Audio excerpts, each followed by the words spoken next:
Bueno, buenos días. Gracias a todos por su asistencia. Bienvenidos a esta segunda parte de nuestro taller numeral Tengo una película. Para esta mañana tenemos invitado a Diego Ramírez, productor colombiano, de su empresa 64A Films. Ha producido varias películas como 180 segundos, Todos tus muertos, y también trabajó en la producción de la serie Pablo Escobar, El patrón del mal. Hoy el menú es sobre producción básicamente y presupuesto, entonces para no dar más demora, los dejo con Diego.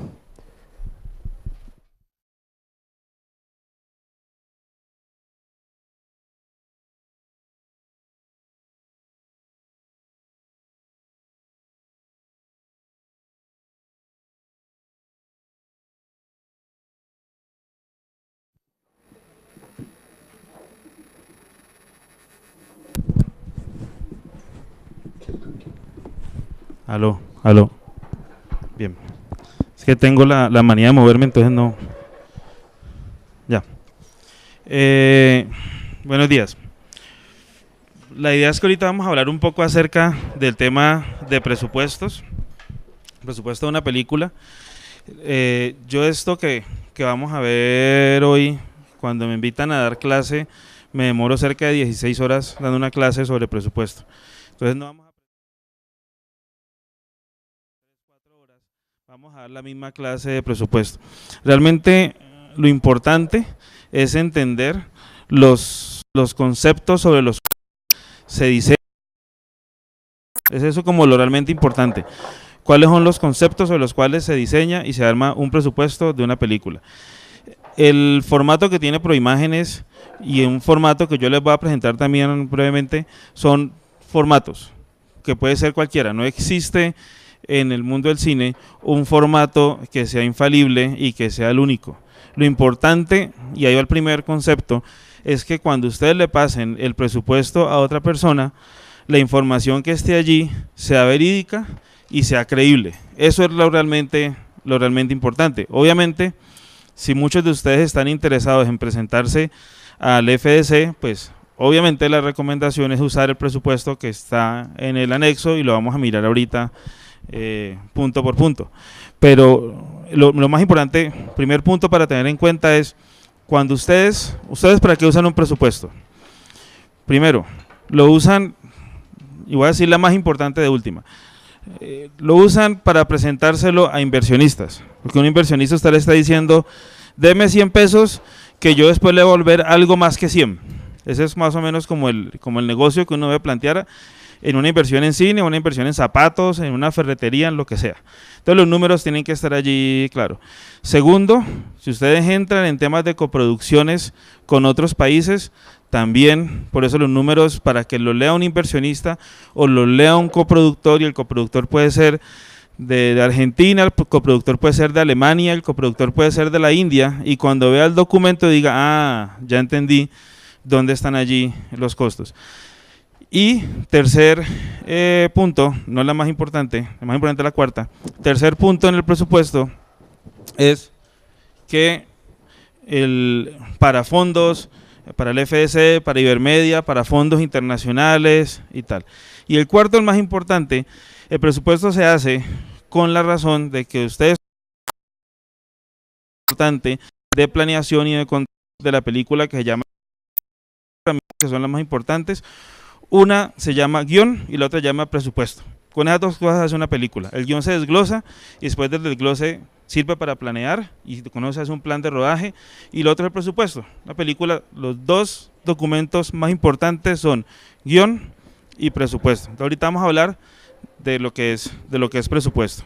Entonces, cuando ustedes vean un presupuesto, y eso siempre yo lo digo, cuando ustedes les pasen un presupuesto, ustedes son inversionistas, ustedes son coproductores, ustedes son lo que sea, ustedes son el fondo, lo que sea, y les pasan un presupuesto, dice transporte, 80 millones, no lo lean más, no lo lean, el proyecto no sirve, está mal hecho el presupuesto.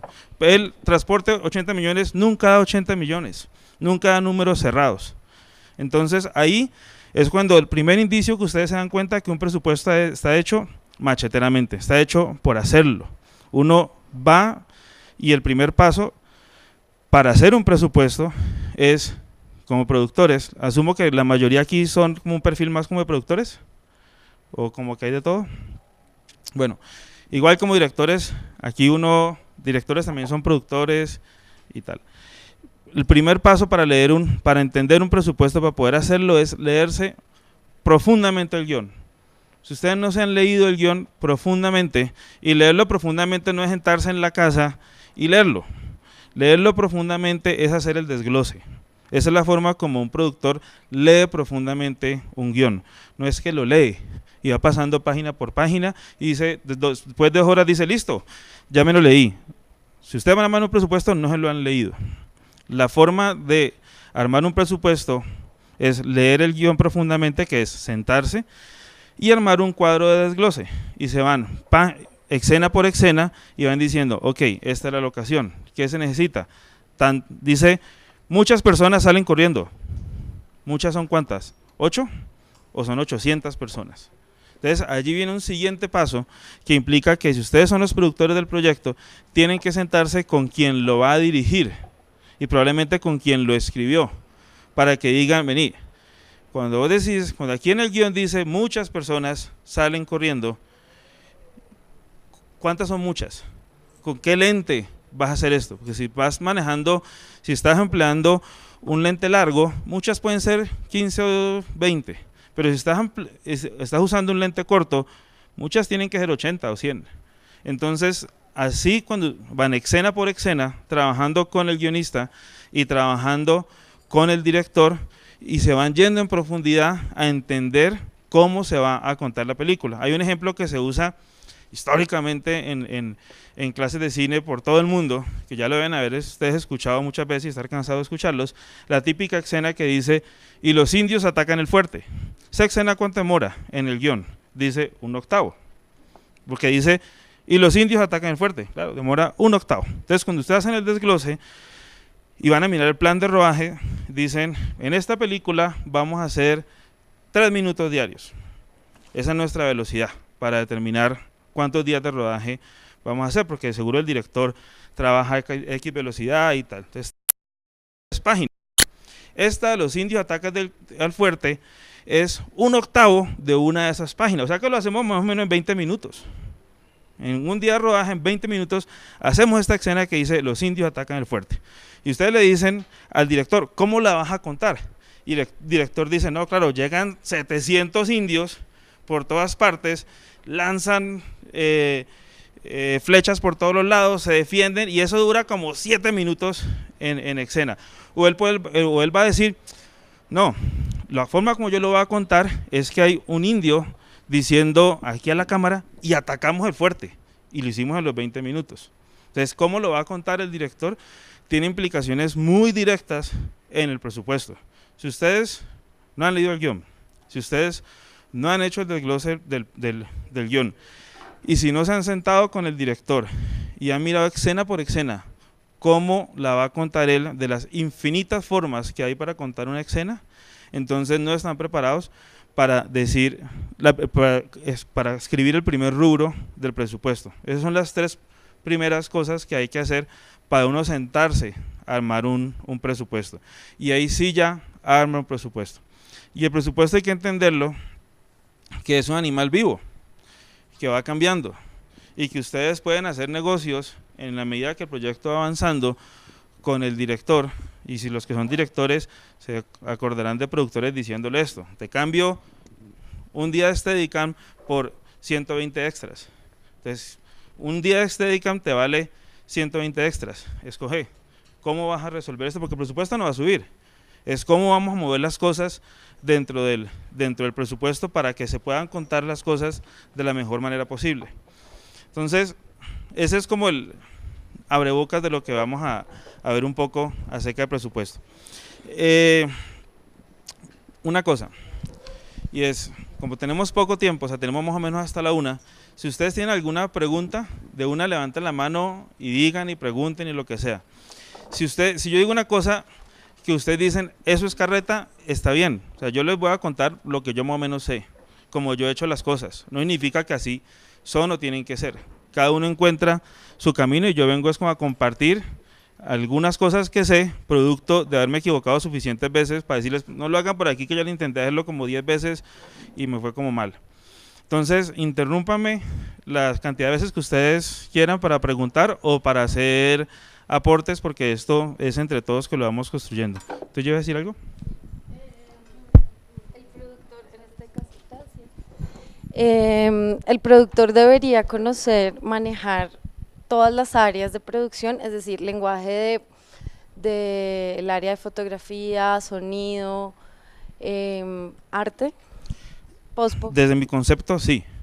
Porque entonces el productor le puede decir al el director puede decir, yo necesito para esta escena 120 extras. Entonces la pregunta del productor debe ser, ¿y qué lente vas a usar?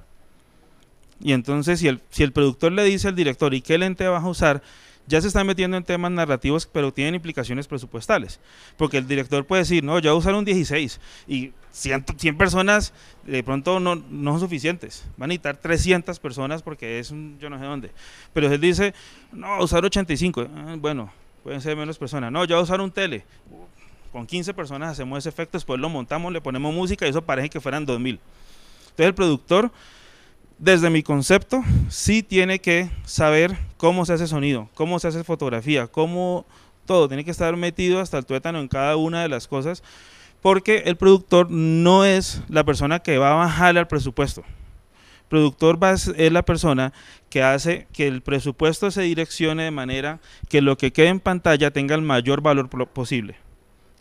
Entonces, esa es la función del productor, hacer que cada peso valga más y el productor va a decir, no, en este accidente, yo en estos días, un guión que estamos construyendo, el guionista me lo pasó y le dije, y ese accidente tan pendejo que pum, se estrellan.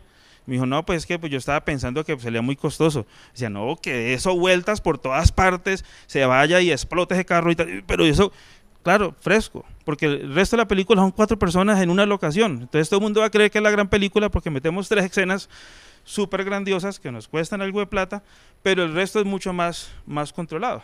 Metemos a la gente, una sola locación, 4 personajes, se mueven allí muy fácilmente y tal, pero con esas 3 escenas grandiosas, con efectos especiales, la película va a parecer grande. Entonces eso es como lo que tiene que hacer como el productor. Yo quería saber un poco cómo calculas los minutos que salen por día. O sea, dijiste que conociendo un poco el ritmo del director, pero digamos si son personas con las que no has trabajado antes o no sé, ¿cómo calculas esa cantidad de minutos por día?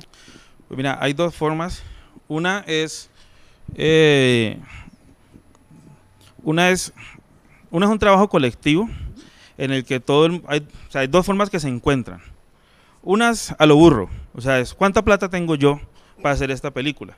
Yo tengo X cantidad de plata, esto es lo que yo realmente me puedo conseguir y me da para 36 días de rodaje, no me da para 42, no me da para 7 semanas, sino que me da para 6 semanas. Y el productor dice, hay plata para hacer esto en 30 días. ¿Por qué? Porque sabe el proyecto, porque lo conoce, porque dice, tiene un conocimiento del proyecto y de la gente. Cuando nosotros hicimos Todos tus muertos, por ejemplo, era una película que estaba planeada para hacerse, el primer plan de rodaje que hicimos nos daba 3 semanas, pero la película se iba a hacer toda con luz natural, toda afuera, en un sitio donde íbamos a depender de la luz, y yo, sin decirle a nadie, le metí, y ese es otro de los trucos, le metí 1 semana más al presupuesto, y al final la película la hicimos en 4 semanas. Y todo el mundo estaba estresado porque creía que no hemos volado 1 semana, mi presupuesto decía que eran 4 semanas. Y estuvimos allí controlados porque sabíamos que íbamos a depender del tiempo muchísimo el tiempo. Cuando hicimos 180 segundos estábamos en ambientes mucho más controlados y ahí fueron 5 semanas y lo hicimos en 4 semanas, 5 días, o sea nos ahorramos 1 día de rodaje. La otra es, entonces uno es decir, mire, hay plata para tanto y tal, y ese hay plata para tantos días tiene que ser coherente con el proyecto. Y lo otro es que el asistente de dirección se sienta con el director, leen el proyecto, van escena por escena y él hace un presupuesto o hace un plan de rodaje. Y dice, el plan de rodaje me dio 36 días, ¿Y para cuánta plata es que hay? Para 30 días. Entonces allí, ¿qué hay que hacer? Entonces se sientan en equipo y dice, yo puedo conseguir más plata para esos 6 días, o puedo conseguir para 3, o no puedo conseguir. ¿Y qué se hace? Se devuelve uno al guión y reescribe cosas. Uno no dice, no, apretémoslo y lo hacemos a la diabla y lo terminamos, porque entonces queda mal la película. Lo que hace uno es que se sienta y reescribe. Dice, esta escena que dice que tal cosa que yo no sé qué, pues que alguien salga y diga tal vaina. Y resolvemos 2 días de rodaje en una conversación, que eso no era lo más importante de la película. Bueno, ¿qué más tenés? Gracias. Bueno, una película comienza por el guión, ¿cierto? Entonces, ¿cómo se evalúa ese guión? ¿Cuánto cuesta un guión? ¿Cómo se desglosa el costo de un guión? O sea, por ahí Ahorita, comienza les propongo lo siguiente. Antes de entrar al tema del presupuesto como tal, que íbamos a ir rubro por rubro, y vamos mirando eso, yo les voy a dar como algunos valores de referencia. Venía esa reflexión, y eso es como una presentación que yo diseñé en algún momento, que Proimágenes me la pidió, y creo que logré meter todo en una sola, ¿cómo se llama esto? Un slide. Y va un poco acerca de, para uno entender un presupuesto, me parece importante entender en el mundo de qué se mueve una película, o sea, cómo es el mundo del cine, en términos muy generales, muy generales, ya les digo cuánto, en 40 minutos. Entonces uno dice, tengo una idea, y esa idea va a caer en una pantalla. Entonces, ¿cómo yo logro, para tener una idea que se me ocurrió, vi un niño corriendo por una montaña y se me ocurrió tal película, la voy a escribir, y cómo hago para que eso llegue a la pantalla? Pues el camino está como desenfocado, señor.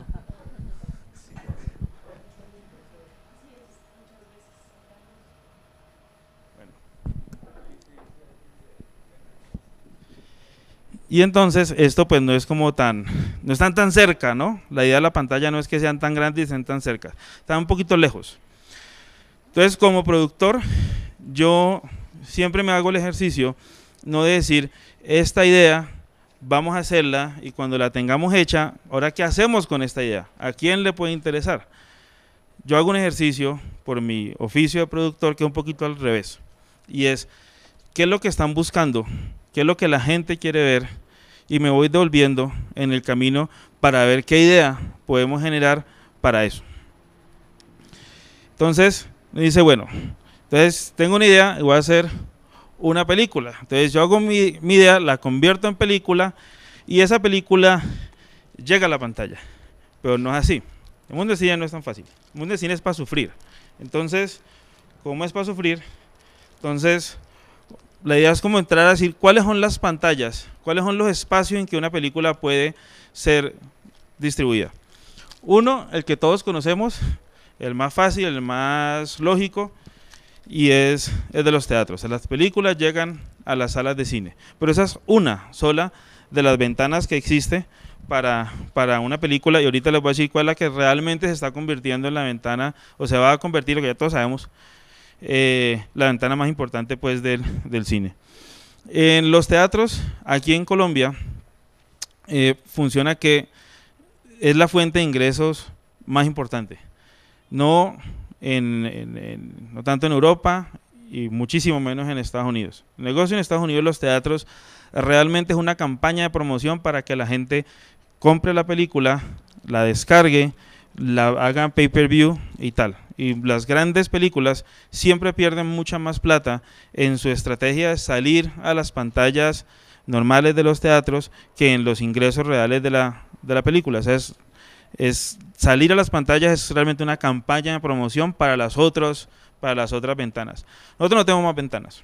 Nuestra única ventana real son las salas de cine. Por eso las películas, si una película, y aquí me meto a otro punto de presupuesto, y es, el problema de una película no es el tamaño del presupuesto. Una película puede costar $100,000 o puede costar $3 millones, y el problema no es el tamaño del presupuesto. El problema es cómo está estructurada la financiación de la película. Si ustedes tienen una película que vale $500.000 y ustedes tomaron la decisión inteligente de no meterse a la ley de cine y los $500.000 los puso un inversionista, es una película muchísimo más riesgosa que una película de $2 millones que tiene coproducción, que tiene product placement, que se presentaba al FS, que tiene Ibermedia y que al final necesitaron $300.000 de inversión privada y que es una película pensada muy en el mercado en salas. ¿Cuál es más riesgosa, la de $2 millones o la de $500.000? Entonces, el problema no es el tamaño del presupuesto, el problema es cómo está estructurada la financiación. Si usted va a hacer una película, yendo a mis ejemplos para poderlo usar y darles palo, si usted hace una película como Todos tus muertos, ¿a quién le interesa una película como Todos tus muertos? A nadie. Una película para 30.000 personas. ¿De qué se trata? De unos muertos. No hay romance, no hay acción. Están todo el tiempo hablando en un campo de maíz de unos muertos. Y la película que nos ganamos un premio, tuvimos una donación, tuvimos una cantidad de cosas que sabíamos que era una película que nunca pensamos que iban a ir más de 20.000 personas. Nunca nos imaginamos que iban a ir más de 100.000 personas. Fueron 27.000 personas. Para nosotros fue un hit que hayan ido 27.000 personas a ver una película que trata de un día dramático de un mundo de gente hablando de unos muertos.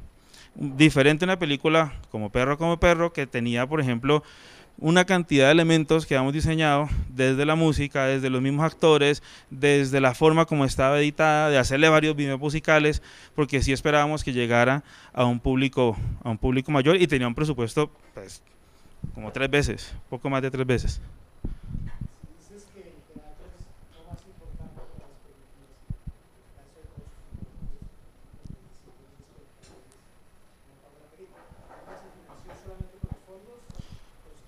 La película se financia entre premio del FS, entre varias donaciones. La película tenía un elemento, nosotros usamos, tenía un elemento de, los que hayan visto la película van a entender, de cinismo social, una película cínica, y hay mucha gente interesada que la película se viera.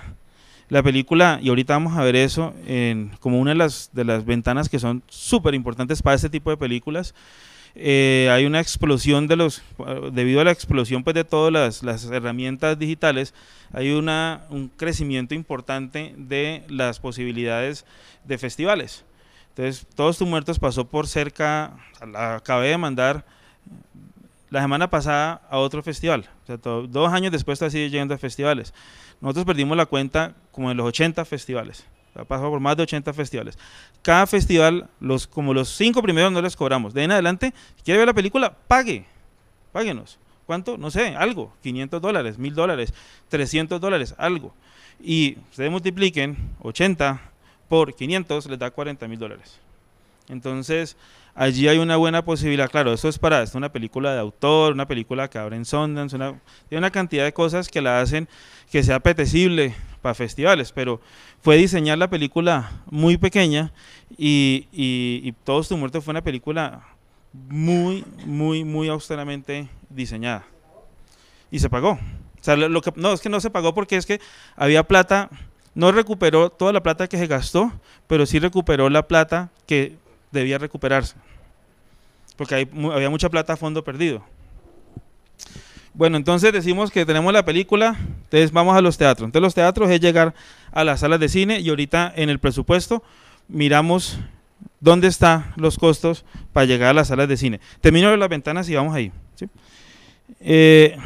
Otra ventana es televisión.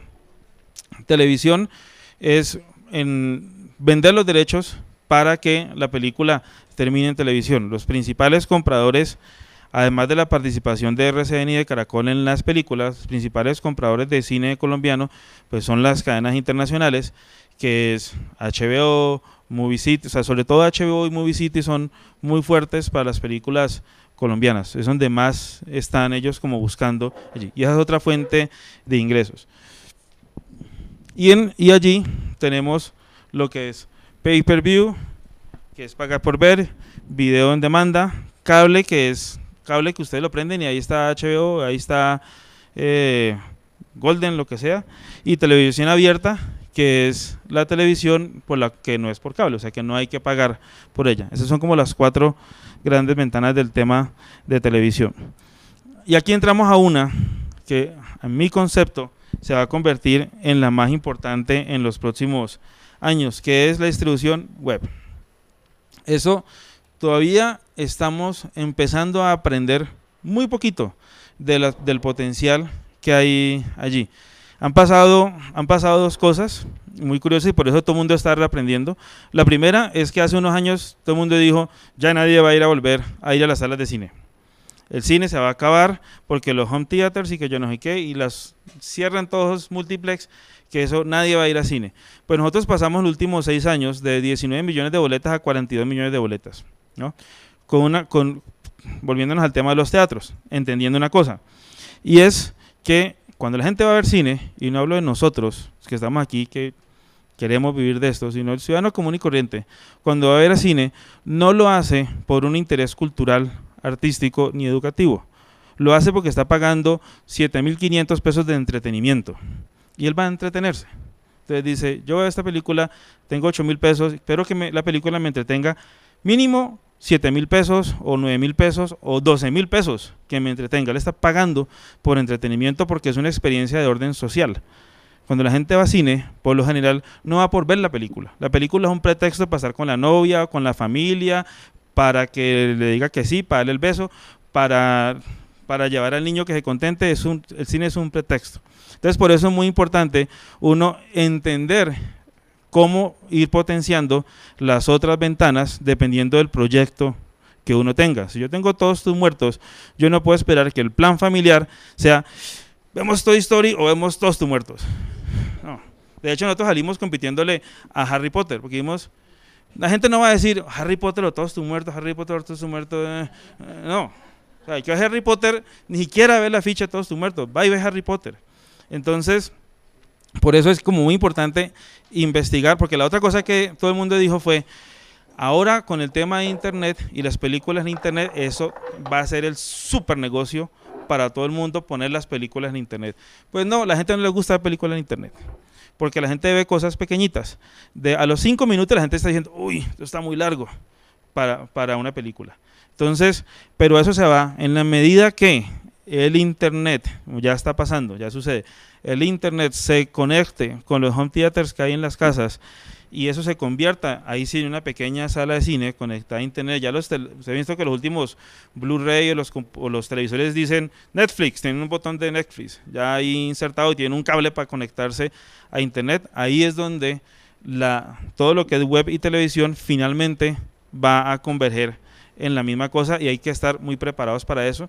Lo digo para que tengan muy presente en el tema de cuando estén cediendo derechos en los contratos de distribución, y que antes eso de web, yo no sé qué, eso parecía por ahí, uno llegaba y firmaba eso no es nada, eso, ¿quién va? Ahorita en este momento, y claro, los contratos de distribución, para los que no lo saben, los que son a corto tiempo son a 25 años, corto tiempo, ahí hasta de 50 años, y yo digo, pues si es más de 5 años me da lo mismo que sea 8 o 80, da lo mismo. Entonces, en 15 años, de pronto la película de ustedes ha cambiado todo el panorama tecnológico y es una alternativa que vale la pena explorar. Entonces, no firmen por firmar, como se decía hace unos años que uno no estaba pensando en eso, esas cláusulas me están cediendo esos derechos para distribución por internet. Termino aquí y acá, termino este pedacito de las ventanas. El otro tema, que ya lo vimos, el tema de los festivales. Entonces, y aquí, voy a responder preguntas, pero aquí me voy a extender un poquito en el tema de los festivales. Bueno, regresando al tema del desglose, teniendo en cuenta o en claro más bien la labor participativa a nivel artístico, conceptual de un productor en una obra, ¿no? En el desarrollo de una película, quiero saber también, digamos, citando el ejemplo que citaste hace un rato de los indios, ¿cierto?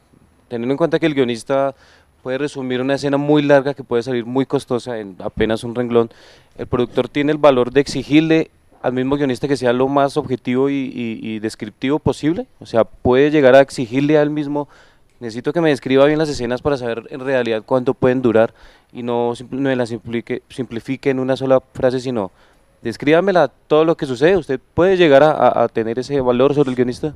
Sí, no, ¿por qué? Porque ahí también entra el director, ¿no? Y es que el guionista puede decir, no, es que yo hasta ahí voy, y está en su derecho, es decir, yo simplemente, mi intención dramática en esta escena es decir que los indios atacan de frente, entonces dice, listo, capítulo cerrado. Y ya te vas a hablar es con el director. Y a ese sí le puedo exigir, explícame en detalle cómo vas a contar esto, cuánta gente, cuántos indios, cuántas cámaras, vamos a tener 4 cámaras para que cuando explote la cosa, o vamos a hacer 4 explosiones y vamos con una cámara a hacerla desde cada punto de vista. O sea, el director sí está en la obligación, así que contractual, de detallar cosa por cosa de cómo va a contar esa escena. Además que él tiene que hacerlo, porque si no lo hace, después el productor le dice, yo me la imaginé así y eso fue lo que yo presupuesté. Entonces, lo mejor es que el director se asegure, para los que hay aquí que son directores, se aseguren de que el productor le entendió cómo va a contar esa escena. Porque uno, el productor dice, mira, yo lo que pensé eran 30 indios, un tele sin explosiones, que suenen las explosiones por allá y que salgan 3 españoles gritando, ¡qué montonera de indios! Y ya, eso lo hicimos en mediodía. Y el director llevaba 6 meses pensando en su escena de una semana, que era lo más importante de la película. Entonces esa comunicación, y hay una cosa que yo hago que es como bastante sagrado en estos procesos, que es súper importante, y es hacer ejercicios de lectura de guión. Y hago 3. Uno, que es guionista, director y productor. Así, los 3 en la casa, en la oficina, sentados, calmados, se va leyendo y tal. Y allí se van haciendo como los acuerdos básicos y fundamentales. Después se hace la segunda, que es realmente la más importante, que es director, ya no el guionista, el guionista como que ya no, porque entonces ya empieza como a imaginar muchas cosas, a meterle más, no, ya. En la primera ya todo nos quedó claro lo que el guionista pensaba y tal. Después en la segunda tenemos director, a los directores de departamento, que es director de fotografía, director de arte, ojalá tener de una vez allí al editor, si hay temas de efectos especiales o algo allí como muy clave, efectos especiales, si es que eso es una cosa muy clave. Y entonces director de fotografía, director de arte, director obviamente, productor y súper importante, los 2 eslabones, la película se une por 4 eslabones, 2 arriba y 2 abajo. Los 2 arriba son productor y director, los 2 abajo son asistente de dirección y jefe de producción. Entonces, jefe de producción y asistente de dirección también tienen que estar en esa reunión. Esa reunión, si le salen menos de 6 horas, no le hicieron bien. Esa reunión tiene que durar 8 horas, tiene que durar 10 horas. Van escena por escena. Todo el mundo tiene que haberse leído el guión antes, tienen que haber hecho preguntas antes. Y allí es donde se van a hacer los acuerdos generales acerca de cómo es que la película se va a contar. Y a todo el mundo le quedó claro. Entonces ya el de arte dijo, no, es que aquí yo lo que quiero es construir esta cosa y que yo no sé qué, y entonces el de fotografía le dijo, no, entonces si este va a construir esta cosa, entonces yo necesito, el 12.000 no me sirve, necesito un 18.000 porque tal cosa y tal, y se hacen allí los acuerdos y el productor se va solito después y reorganiza su presupuesto. Y ya después yo hago una última que ya con el presupuesto ya no va a cambiar y tal, ya involucro a la mayor cantidad de gente posible y a los actores principales. En la segunda no hay actores, ¿no? Porque empiezan a preguntar otras cosas que no tienen nada que ver. En la tercera, si ya uno mete actores y empieza a meter, yo lo he hecho 2 veces metiendo gaffer, asistente de tal, el sonidista, asistente de cámara, todo el mundo. Y eso es un ejercicio muy bonito porque todo el mundo sabe cuando estemos rodando qué es lo que se va a hacer y por qué no están como hámsters ahí poniendo la luz y ya. No, diciendo, ahorita lo que vamos a hacer tal cosa y pueden proponer todo el mundo y se hace un trabajo muchísimo más eficiente. Pero en esa tercera lectura de guión no se discute cómo se van a hacer las cosas, se cuenta a todo el mundo cómo ya las cabezas de departamento decidieron hacer las cosas y se resuelven preguntas. Es para eso, no es para que ahorita, en cine la democracia no es muy buena. Entonces no es para ahorita entre 40 personas, vamos a decir cómo hacemos la película, no, es para que todo el mundo sepa cómo es que hemos decidido que la película va a ser con el objetivo, 1, de generar más pertenencia a las personas con el proyecto y 2, mayores niveles de eficiencia y de productividad, porque todo el mundo sabe lo que está, por qué se están haciendo las cosas. ¿Tú tenías una pregunta? Sí, digamos, yo ya tengo una fecha de estreno. Tengo una fecha de estreno para la película. ¿Cómo son los diálogos con Cine Colombia o cómo se maneja en Colombia, digamos, concertar esa fecha de estreno? Pues lo primero es que eso lo concerta el distribuidor. El distribuidor es el encargado de establecer la fecha de estreno. Hay un calendario donde, por ejemplo, el resto del año, de aquí hasta enero, ya está agarrado, al día de hoy. ¿Estamos en qué? En abril. Está agarrado hasta enero, ya. Semana por semana ya las películas tienen cuál es el fin de semana donde se van a estrenar. Obviamente eso puede cambiar, adelantarse, atrasarse, pero ya las películas, porque las grandes películas ya están estrenadas. Iron Man 8 ya sabe cuándo se va a estrenar y Toy Story 7 también ya sabe cuándo va a estrenar, entonces ustedes tienen que ir viendo dónde se van a acomodar. Y Dago ya sabe que va a estrenar el 25 de diciembre, entonces ustedes, el distribuidor es el que en conjunto con ustedes va a buscar qué fin de semana se estrena, donde hay que entender muy bien cómo es el mercado en ese momento. O sea, si es una película que es más de autor, pues es más recomendable estrenarla desde septiembre a diciembre, que es la época de los pre-Óscares, por decirlo así.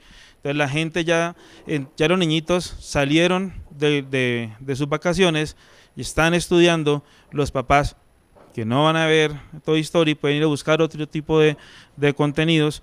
Ya cuando la gente está en las universidades vuelve a las salas de cine, y entonces de septiembre a finales de noviembre es una buena época para películas de autor.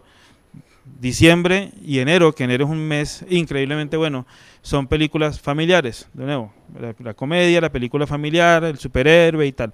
Después entramos de nuevo de enero hasta mayo, excepto Semana Santa, a una cosa como más amplia de películas, y después vienen en lo que es el verano gringo todos los blockbusters gringos de todos los superhéroes y todas las películas animadas que antes eran junio y julio, ahora arrancan ya como hay tantos superhéroes y tantas cosas, entonces arrancan en mayo y terminan en agosto, se expanden los superhéroes desde mayo hasta agosto. Entonces es muy, muy clave uno saber cuándo va a estrenar, y por mucho que uno tenga la película lista, de pronto puede ser mejor negocio esperar 3 meses o 4 meses al momento de lanzarla adecuadamente, porque acuérdense que una película, lo que hace en el primer fin de semana es la clave de lo que va a seguir haciendo, y la película hace este fin de semana y de ahí en adelante, ¡frum!, se va para abajo, con algunos casos increíblemente excepcionales, pero la película siempre se va para abajo de una.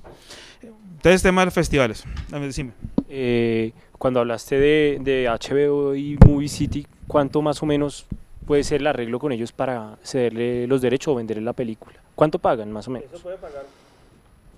Es para tener cualquier una cifra cosa como entre $20,000 y $100,000. O sea, ¿Qué determina ¿qué eso? determina eso? La comerciabilidad de la película, qué tanta demanda tenga, en qué festival se estrenó. No, por ejemplo, cuando son HBO y cuando son Movie City, por ejemplo, son pan latinoamericanos. HBO va HBO Latino, que es de Estados Unidos, y de ahí hasta Argentina, pero Movie City no incluye Brasil ni México. Bueno, entonces vamos al tema de los festivales y a la carrera. El tema de los festivales es muy importante. ¿Por qué?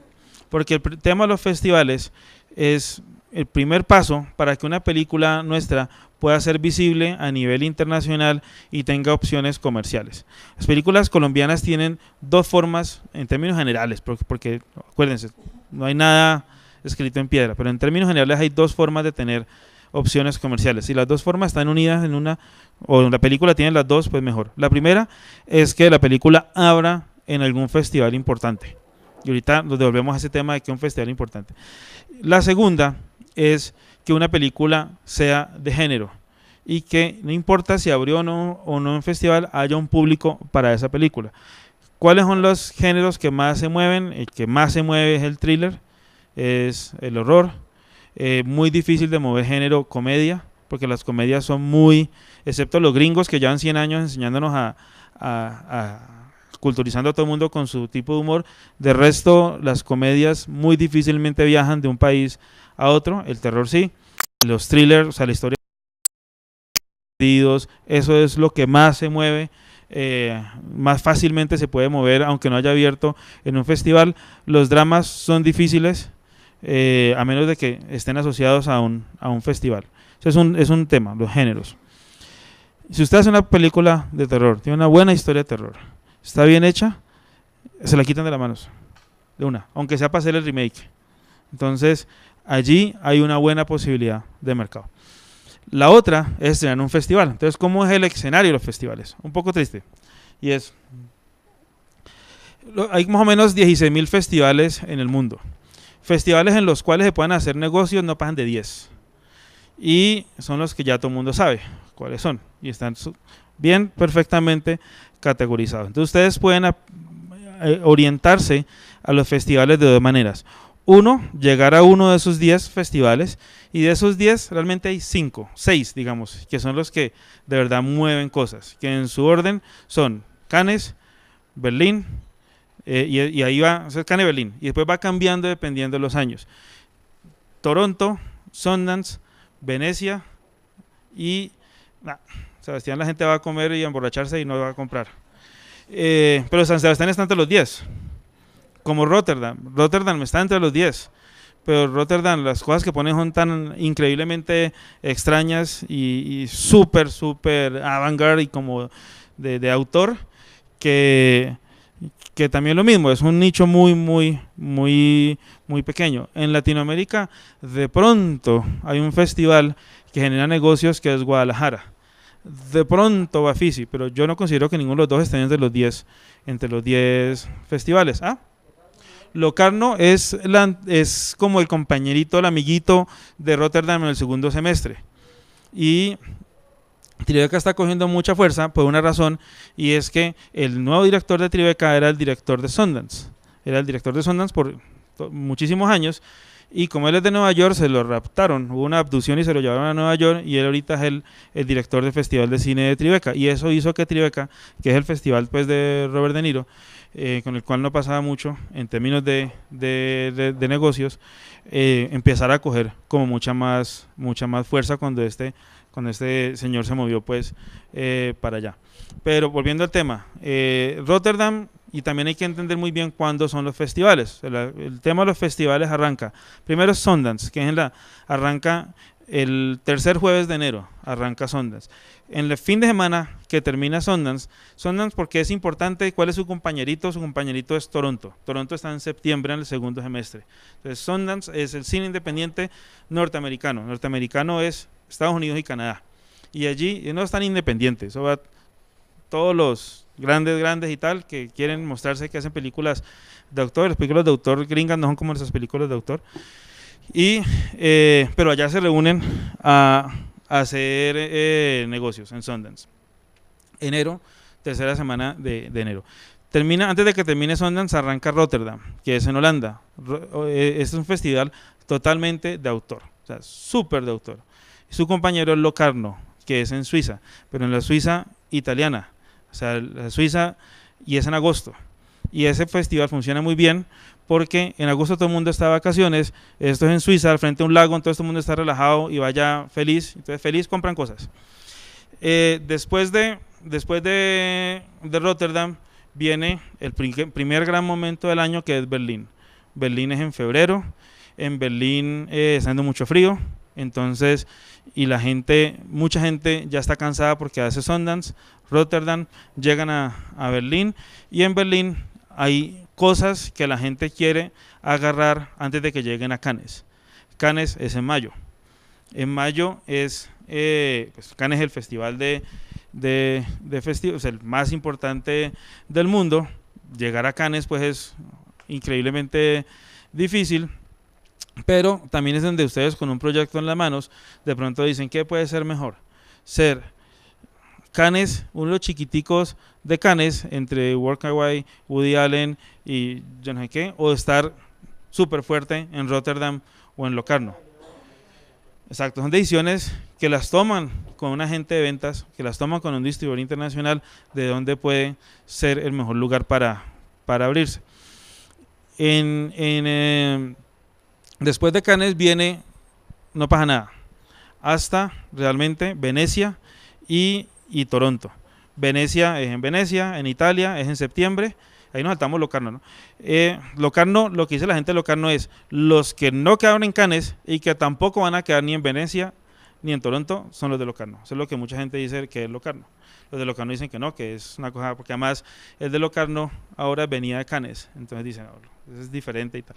Bueno, entonces muchas películas hacen la carambola de abrir en Venecia y terminar en Toronto.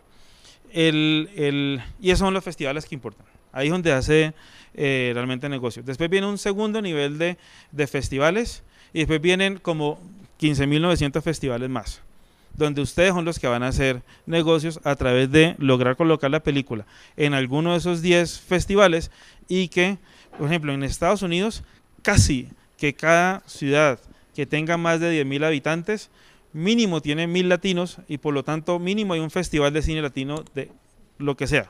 Saskatchewan, Festival de Cine Latino de yo no sé dónde, y están hambrientos por cine latino, donde allí, ¿qué es lo bueno de esos festivales? El público de esos festivales no es la comunidad cineasta, cinéfila, educada en cine, nada. Esas personas comunes y corrientes.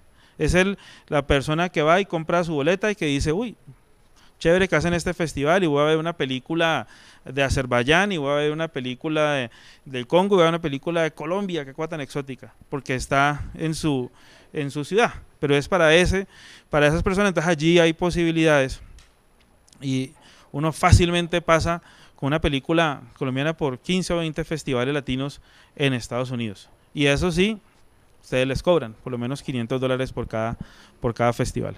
Por ahí había preguntas que...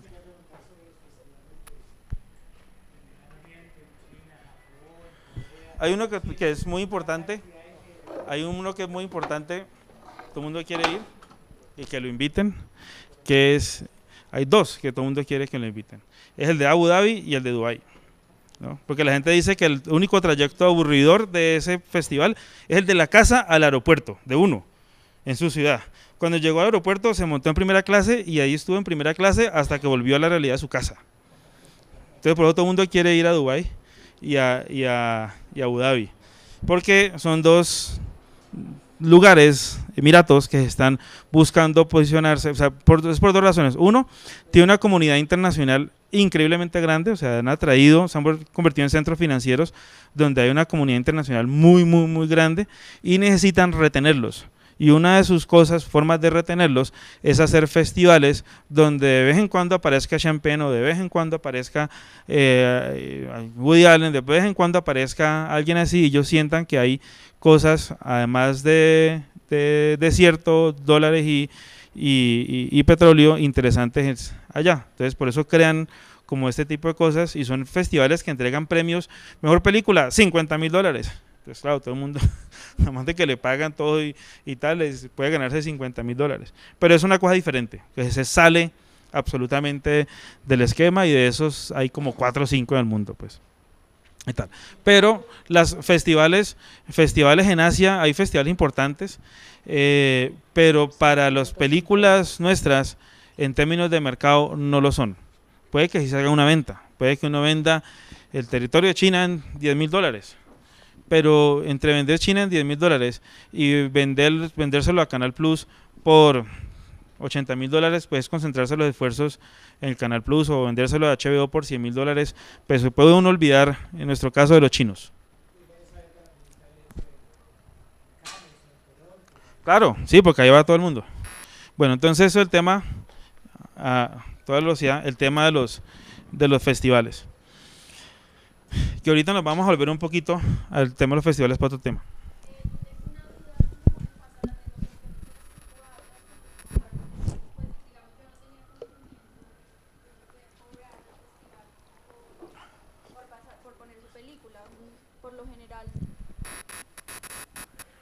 Por lo general lo que yo pensaba es que pues uno paga la inscripción y es más como... Sí, como, ay, me escogieron y no como que uno le puede cobrar al festival. ¿Cómo se hace esa negociación? Lo que pasa es que eso se da cuando la película se vuelve visible.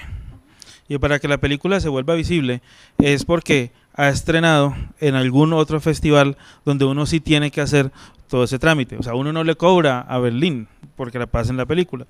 Uno no le cobra a Venecia, uno no le cobra a Sundance porque pase la película. Una vez que haya quedado en algunos festivales que hace que la película sea visible, los programadores de festivales que tienen la función de llenar de títulos interesantes para su comunidad que va a ver el cine, las películas, y que finalmente es quien le financia el festival y por lo tanto su empleo. Esa persona, la manera más fácil es empezar a mirar todos los catálogos de festivales y dice, bueno, esta película se estrenó en el Festival de Cine de Tuluá.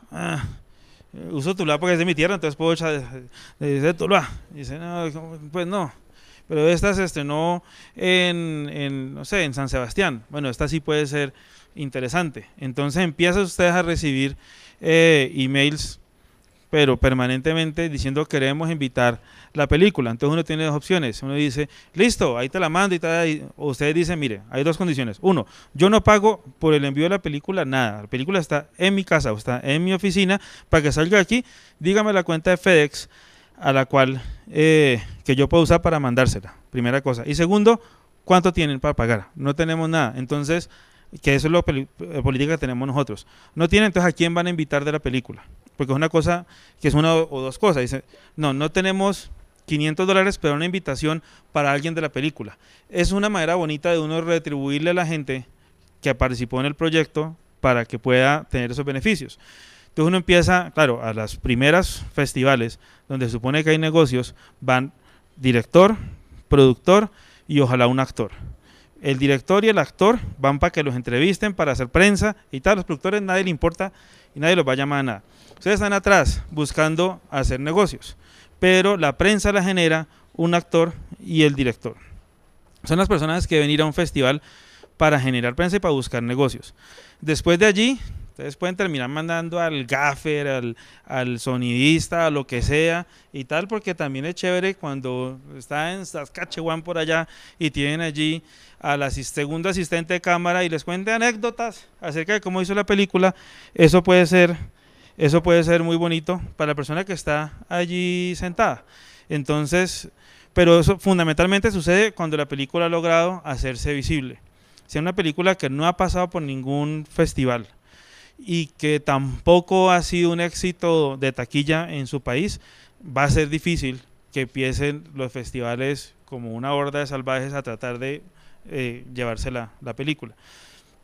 Hay que hacer unas cuentas como estas. Si ustedes van a mandar una película a Sundance, por ejemplo, Sundance son 4 categorías. Cada categoría son 16 películas, 16 o 17 películas. 16 por 4 son 64 películas. Se presentan más o menos 5.000 películas al año allí para ser consideradas. Cada una de esas películas tiene que pagar, creo que son como $70, $80 para inscribirse. Multipliquen 5.000 por $80 y se dan cuenta que es una excelente estrategia de financiación del festival, ¿no? Y si ustedes tienen 5.000 películas, cada una dura 1 hora y media, o sea, tienen 7.500 horas. ¿De qué tamaño es el ejército que debe tener un festival para verse 7.500 horas de cine? Que ustedes hagan sus matemáticas y lleguen a sus conclusiones. Te quería preguntar, ¿cómo ves los festivales nacionales? Cartagena. Cartagena se está volviendo muy importante en este momento. O sea, Cartagena tiene dos cosas. Uno, la ciudad, que siempre tengamos en cuenta una cosa, y es que el mundo del cine, para mal o para bien, está manejado por seres humanos.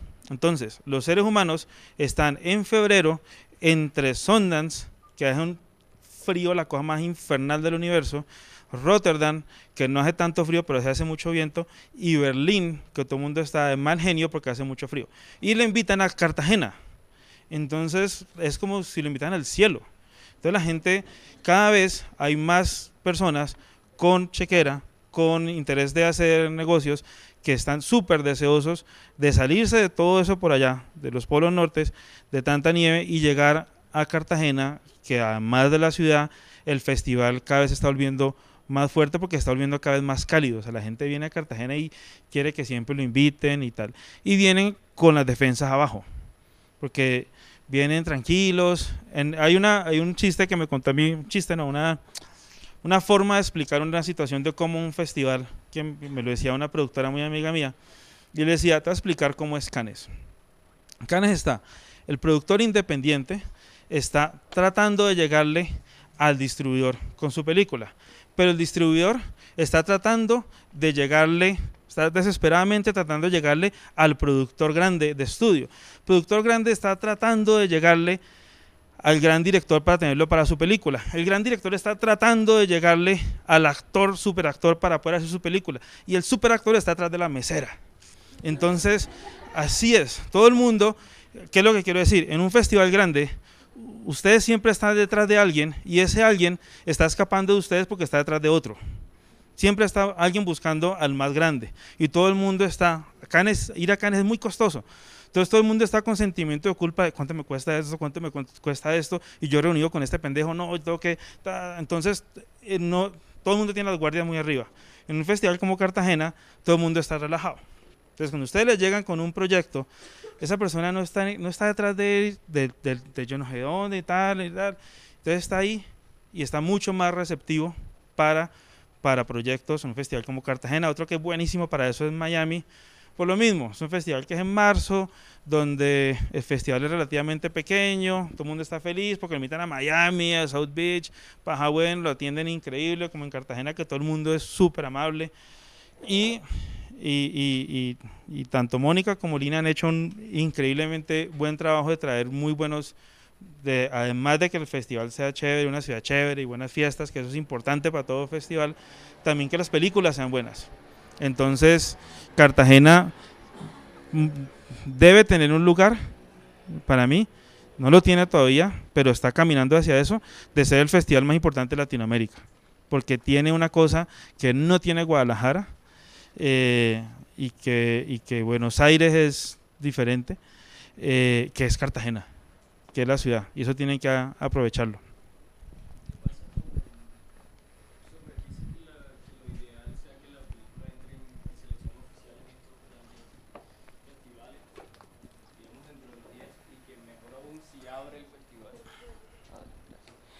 Que, pues, dos preguntas. La primera es, ¿qué pasa con una película que como dices, bueno, lo ideal es que entre a festival, a estos 10 grandes festivales, y que ojalá, mejor aún, si abre el festival, pero qué pasa con una película que este año, digamos, se hace toda la distribución a ver qué, y no queda? ¿Está desahuciada la película o no desahuciada, pero el camino es mucho más difícil? Exacto, eso por un lado. Y por el otro lado, relacionada, ¿hay algún canal diferente a pagar en Without a Box los tales para que Sundance lo vea? ¿Hay alguna cosa como más cercana, como que mira, hablar con el programador directamente? Mira, sí, y es la película, cuando ustedes empiezan a abrir el camino a los festivales, si empiezan a abrir el camino a los festivales a una película, cuando la película está en su primer corte, por ejemplo, ya perdieron un año. O sea, muy tarde, muy tarde. La película se le abre camino a los festivales un año antes del primer día de rodaje. Mucho antes. En los mercados de coproducción, en que la gente diga, yo tengo una película, ¿y dónde está? No, vamos a hacerla en 6 meses. Me dejas saber de esa película, me interesa. Pero si ustedes tienen también que entender muy bien cuál es el perfil de los festivales. No todas las películas son para todos los festivales, así como no todos los niños son para ir a todos los colegios. Entonces, si un niño que es para un colegio artístico lo manda a una academia militar, le va a ir mal. No significa que el niño es bruto, significa que el papá fue muy bruto y lo mandó para el colegio que no era. Entonces ustedes, como los papás de las películas, tienen que entender cuál es el niño que están criando y a qué escuelas que lo van a mandar para que sobresalga. Y así mismo es a qué festival lo van a mandar, y tienen que darse los modos para que, de nuevo, volvemos al tema de los seres humanos que programan los festivales conozcan el proyecto. Un programador de festival es la cosa más autónoma del universo. Ustedes no le pueden meter una película por los ojos, porque en ese momento la escupe por los oídos y nunca la va a programar. Ustedes tienen que darle a conocer la película para que él se enamore del proyecto y él de forma autónoma decida si la va a programar o no, porque para eso es que le pagan, por su gusto y por su criterio y por su ojo y por su conocimiento. No hay forma de mediar con un programador de un festival diferente a dejarle conocer que la película se va a hacer y por qué es importante la película. Y es ustedes empezar a mover el proyecto por lo menos un año antes de que la película se vaya a rodar, mandarlo a mercados de coproducción, establecer acuerdos de coproducción, sacarle un dossier, tener y empezar a mostrar. La gente empieza a decir, yo estoy esperando esta película, ojalá quede bien, porque esto me interesa. Mi festival es un festival de derechos humanos y es una película que tiene que ver con un tema de derechos humanos. Yo estoy pendiente de esta película, pero no cuando la película ya se rodó, porque ya está muy, muy tarde. Y las películas tienen su momento. Si ustedes ruedan y en 6 meses, que la película está lista, ya está en su corte para mostrar, y ustedes pasan 6 meses y no llegó el festival, y pasa otros 6 meses y no llegó el festival, no va a pasar. Piensen en otro proyecto, la vida es así, a veces no se gana, hagan otro proyecto, no va a pasar. A veces es muy difícil que suceda, porque encima los programadores de festivales todos son amigos y todos se hablan entre ellos. Entonces, si usted empieza con su película a mandarla a todas partes, entonces pasa la simple simple ley de la oferta, de la oferta y la demanda. Una cosa que llega a todas partes, la gente no la va a querer, porque dice, pues seguro también, esta la tiene, esta otra la tiene, alguno de estos la programa, no, pues que la programen ellos, yo programo que esta no la tengo sino yo, y tal. Entonces hay que moverse delicadamente con eso, moverse muy anticipadamente, no esperar a que la película esté lista para moverla, porque ya por lo menos perdió un año ahí, para que la gente se interese, porque hay demasiadas películas en este momento, y sobresalir es muy, muy difícil. Bueno, sigo por acá, para que terminemos esto de las ventanas, porque ya debíamos haber terminado todo esto. Sí.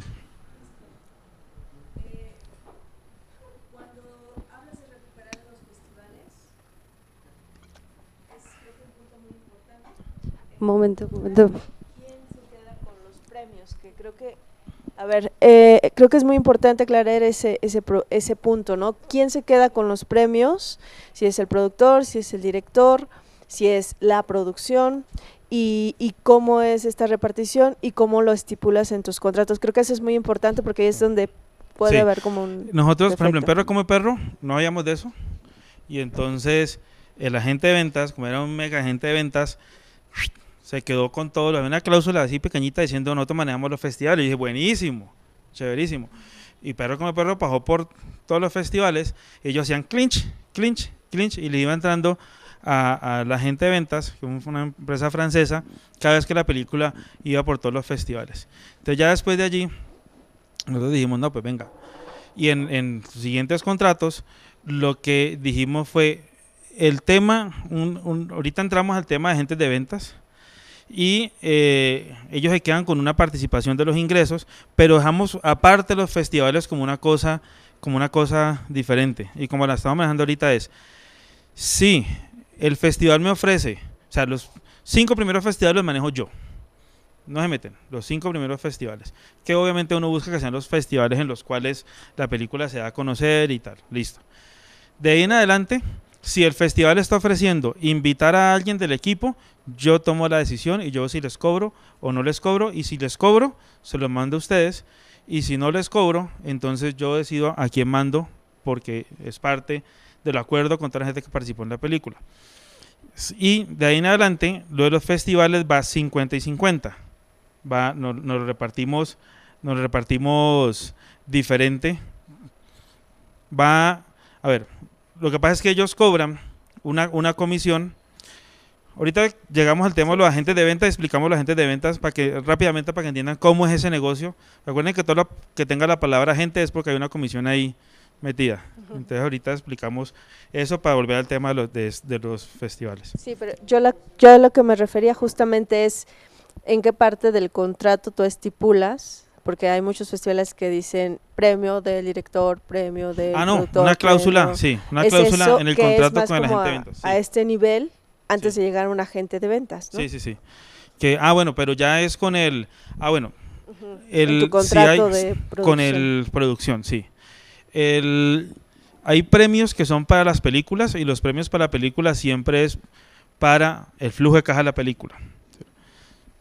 Hay premios que son exclusivamente, por ejemplo, para el guión, o que son para el director, y lo que a mí me parece es que deban ser premios, si es un premio del director, es que es para el director. Si es un premio del guión, es que se lo ganó fue el guión, no se lo ganó la película. Ya el director verá si él acepta que ese premio sea parte de su pago, por ejemplo. Puede no hacer ese tipo de acuerdo. Si hay algún premio es tuyo, pero si el premio llega es porque llegó a través de la película, entonces asumimos que es parte de tu pago. Pero es, excepto los premios que son directamente para la película, los que tienen nombre propio, pues tienen ser humano propio. Disculpa. Bueno, home video. Una pregunta sobre las ventanas. Sí.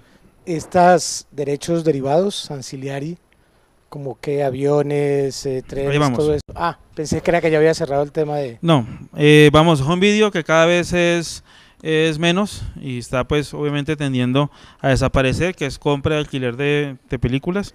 Y por último son todos los ancillarios, que son universidades, museos, aerolíneas, hoteles y circuitos alternativos. Y allá hay una cosa muy importante para tener en cuenta y es, ahí una cosa es que ustedes negocien con una cadena de hoteles para que ellos exhiban la película o con una aerolínea para que ellos programen su película allí. Ya saben cuál es la, paréntesis, ¿sabes cuál es la sala de cine que tiene más butacas en Colombia al día? No se llama Cine Colombia, se llama Avianca.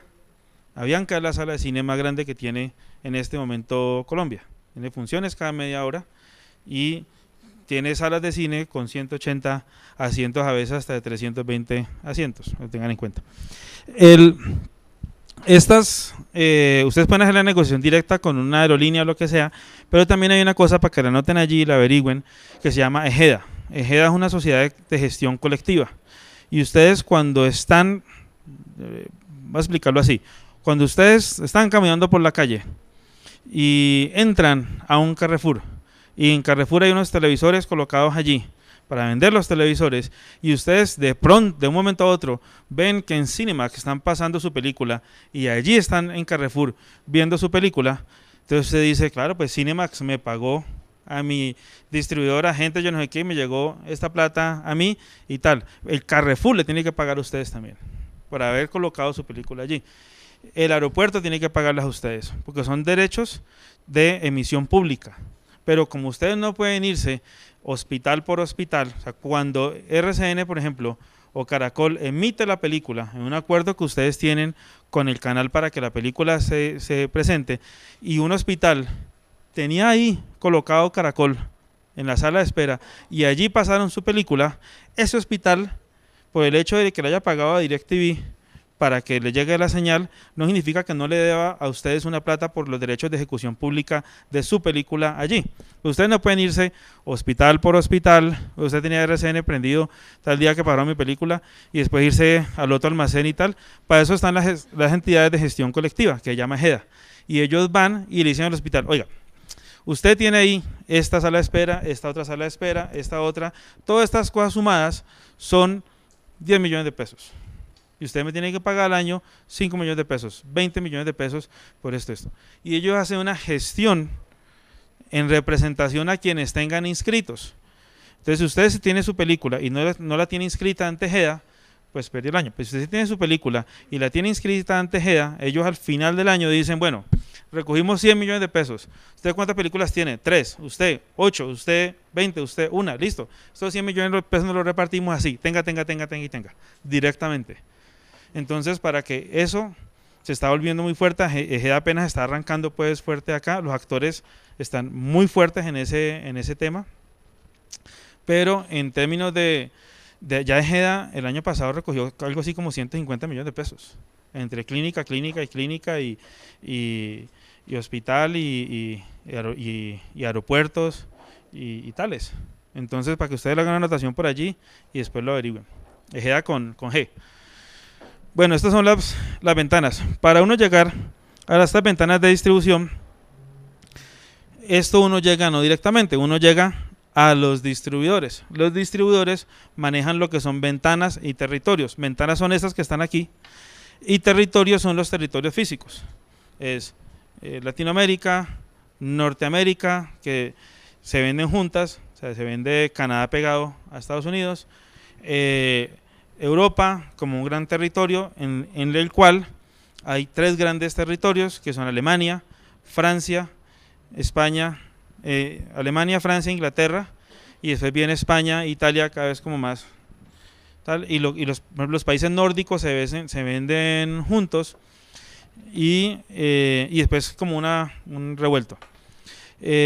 África es otro territorio que es muy poquito, y todo lo que es Asia, que puede ser muy interesante, sobre todo cuando son películas de autor, de género. Esos son como los territorios. Entonces ustedes pueden decidir entregarle a un distribuidor el derecho de manejar determinado territorio. Como conclusión de las que me han pasado a mí, traten de, ustedes tienen ahorita, sigo, pero ustedes creen que la película le llega al distribuidor. No, la película no le llega, ustedes no le llegan al distribuidor, ustedes le llegan a un jugador que se llama el agente de ventas. El agente de ventas es una persona que tiene títulos, que los representa y los sale y los vende al distribuidor. Es un agente, o sea, lo que hace es cobrar una comisión sobre la base de unos negocios que él haga. Ahí hay que tener en cuenta 2 cosas con el agente de ventas. Uno, cuánto es la comisión que ellos le van a cobrar a ustedes, que puede ser cualquier número entre 15% y el 30%. El estándar es 25 o 25%, y eso no es la discusión importante acerca de ese porcentaje. La discusión importante es cuántos costos él va a poder descontar de la venta. Pilas, esa es la cláusula más importante, lo demás es carreta. Esa es la cláusula, cuánto va a descontarles de los costos, porque entonces él le dice mire, yo salgo a vender su película, usted se queda con el 80% de cada peso de cada dólar que yo le consiga. Pero claro, hay unos pequeños costos, ¿no? Yo voy a Cannes, yo voy a Berlín, yo voy a Pusan, yo viajo por todo el mundo, tengo que alquilar un apartamento, pagar hotel, alquilar un carro, hacer material, pagar por un stand, tengo 6 personas que van a los festivales, todos comemos, todos tal, y eso son unos pequeños costos que yo los descuento de la venta, obviamente. Y después de que descuente los costos, ahí sí no le entrego su 80%, porque eso lo estoy colocando yo, y es verdad que lo está colocando. Pero si ustedes no le colocan, no den la pelea tanto por el porcentaje, den la pelea por esos costos. Ellos van a decir, no, eso es como $100,000, más o menos, o suma ahí como $100,000. Entonces ustedes ya que dicen, listo, yo vendí mi película y tal, la compró por $150,000. Entonces dice, listo, entonces vamos a ver cómo las cuentas, $150,000. ¿Dónde? Ahí está la cuenta, ahí Bancolombia, un momento le hago las cuentas, son 150,000. Le descuento los 100,000, ¿sí o no? Entonces ya me pagué los costos porque aquí está, que Cannes, el Lamborghini que alquilé y todas estas cosas. 100,000 pesos, $100,000 menos, quedan 50. Entonces mi comisión, que es del 20%, ¿20% de qué? De 150, ¿no? Entonces son $30,000. Entonces, son 30, sí, $30,000. Entonces, mis $30,000. Entonces, ahí de sus 150,000, ahí le entrego sus $20,000. Entonces, pilas, porque ahí donde están los costos que están en el contrato. Dice, será máximo de 100,000. Segurísimo, les aseguro lo que sea, que siempre es el máximo. Ellos llegarán siempre al máximo. Además, porque los contratos dicen, usted tiene todo el derecho a auditar nuestras cuentas, bajo una condición. Nos tiene que avisar 3 meses antes y no se puede demorar más de un día en la oficina nuestra. Esas son como las condiciones que dicen en el contrato. Debe avisarme 3 meses antes y no se puede demorar más de un día en nuestras oficinas, porque hay muchas cosas para hacer, y si nos pusiéramos a atender a todos los productores, entonces pues no le vendríamos sus películas. Entonces por eso lo ponemos nosotros así. Y así es. No, lo manejar es que ustedes... Y hay otro tema para tener en cuenta, y es, primero es, la comisión se negocia. Segundo, los costos, y es pónganle un tope, digan, no más de $30,000. ¿Por qué? Porque es que mi película, vos tenés allí esta película de tal director que va a estar por tal parte, y mi película es una película pequeña, o mi película sí, o sea, ser coherentes en la vaina, no decirles, no va a haber costos. Claro, ellos tienen unos costos, y eso es parte del negocio, y ellos lo están colocando por adelantado, pero que ese número lo sustenten. Porque es $70,000 y no son 68,500, o sea, ¿por qué? Son 70,000, es un número que apareció así, que se les ocurrió, o hay algún método que los llevó a ellos a decir que son $70,000 y no 71,000 y no 69,000. Entonces den la pelea allí sobre eso. Y el otro tema es el delivery, que puede ser le quedaron 20.000, ¿no? De los 150.000, dice, uy, le llegó la noticia, la vendimos en 150.000, se fue a emborrachar, tal, y dijo, bueno, con esos 150.000 ya le pago la casa a mi mamá, se endeudó y todo el rollo. Y además de que, dice, le llegaron los 20.000, dice, pero usted no me ha entregado la película. Usted firmó un contrato de que me va a entregar una película. ¿Por dónde está la película? Para que usted me la entregue, tiene que cumplir estos requisitos que están condensados en estas 6 paginitas. Entonces, esas 6 páginas son, tiene que dar la película en 35 milímetros, me la tiene que entregar en 16:9, en Betacam digital, en HDCam, en secuencia de imágenes, pero también me la tiene que entregar en 3x4, en 3x4 NTSC y en 3x4 PAL. Y me la tiene que entregar todos los archivos de audio, todas las pistas juntas, todas las pistas separadas, y eso son páginas y páginas y páginas, y eso ¿sabe cuánto les vale? $20.000, bajito. O sea que ustedes le vendieron en $50.000 y están tratando de hipotecar de nuevo la casa de la mamá para conseguir los $10.000 que les falta para poder entregar la película, porque ellos piden una cantidad de materiales que ustedes tienen que entregar, porque es cierto, dice, listo, ahí tiene la película, el distribuidor de Italia dice, vamos a colocar esta película, todos tus muertos para todo el público italiano. Entonces, ¿ahora qué hago? ¿Dónde está la película? Entonces la película, uno tiene que decir, está en algún lado la película. ¿Está en qué? En un 4 rollos de 35 milímetros, está en un HDCam, en algún medio físico tiene que estar, pero como ellos no saben a quién se la van a vender, entonces para asegurarse, lo piden en todas las opciones. Entonces uno da peleas para decir, venga, yo no quiero que la película la pasen en 3x4. No, pero es que los aviones todavía la piden en 3x4. Todos tus muertos, nadie la va a colocar en un avión. Entonces no la vamos a hacer en 3x4. Entonces, en 4:3 sí. Que sabe cómo es eso, ¿no? Como de pantalla vieja de televisión. Y nos negamos, y entonces cuando uno se niega, pero lo ha firmado en el contrato, dice, no hay problema, nosotros lo hacemos. Entonces lo hacemos es que lo hacen no al valor que uno puede negociar aquí en su tierra, sino que ellos lo negocian en París o lo negocian en Nueva York, y encima hay cláusulas que dicen nosotros lo hacemos, le hacemos su trabajo al valor que nosotros tengamos, pero por hacer su trabajo le colocamos una multa al 25%, o sea que ya están como debiendo no 10.000 sino como $15.000, y eso que entregan no solamente es el material de la película, el audio y tal, sino todas las fotos fijas, todo el detrás de cámaras, todos los contratos, toda la cadena legal ustedes tienen que entregarla, y eso es una pesadilla, sobre todo si no empezaron a hacer el trabajo desde mucho antes. Es una súper pesadilla porque ellos literalmente cuentan cabezas. Ellos contratan una empresa y dicen, mire a ver esa cosa cómo está. Entonces se sientan a ver la película y dicen, cabezas, listo, aquí van a ver como 1.100 release de extras. ¿Cuántos hay? 120. Dice, ¿y los otros extras? ¿Dónde están? ¿Dónde está el release de los extras? Entonces uno manda cajas, bueno, ya no manda uno cajas, pero mandamos cajas, pero ahorita ya uno lo escanea y todo el cuento y tal, pero manda todos los contratos, todo tiene que estar garantizado, toda la cadena legal, todo el material promocional y todos los elementos físicos. Entonces ustedes negocien también esa lista. Usted le dice, ¿usted para qué necesita un 4x3 PAL? ¿Eso para qué? Eso me cuesta a mí $4.500 hacerlo, y cuando usted me demuestre que eso me va a generar al menos los $4.500, chévere, porque lo tenemos. Pero a menos de que si usted me dice, tengo la venta y solamente la puedo hacer a través de esto y me va a generar a mí los $4.500, entonces yo la hago así, yo la tengo ya averiguada con quién y en 15 días la entregamos, pero no me haga hacer ese gasto a menos de que sea necesario. Entonces negocien 2 cosas. Una, que eso lo hicimos con todos tus muertos, un short list, que es una cosa que debe caer en media página del short delivery, o sea, las cosas mínimas. Usted no le pueden decir, no hay copia en DCP, no, HDCam no le va a entregar, no, esas cosas no las pueden decir. Entonces, todo eso cabe en media página.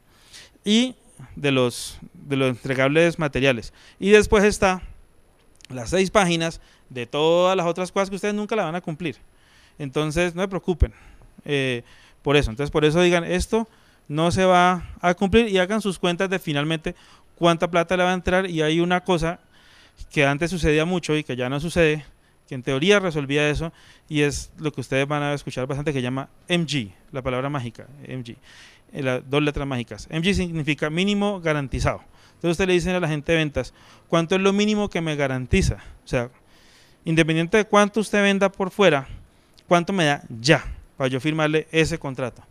Entonces le dice, yo le doy ya $10,000 o yo le doy ya $300,000 para firmarle ese contrato. Entonces eso es la balanza que puede funcionar para que después de tantos descuentos usted ya recibió una plata y ya se aseguró, tiene un mínimo garantizado que son $60,000 y eso le van a entrar cuando ustedes hagan ¿qué?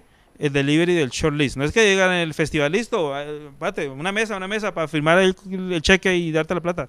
No, eso es, usted me entrega mínimo estos materiales y yo le entrego a usted estos $50,000. Eso es como la mejor expectativa de negocio que hay allí. ¿Quién era? Espérate. Vos seas primero.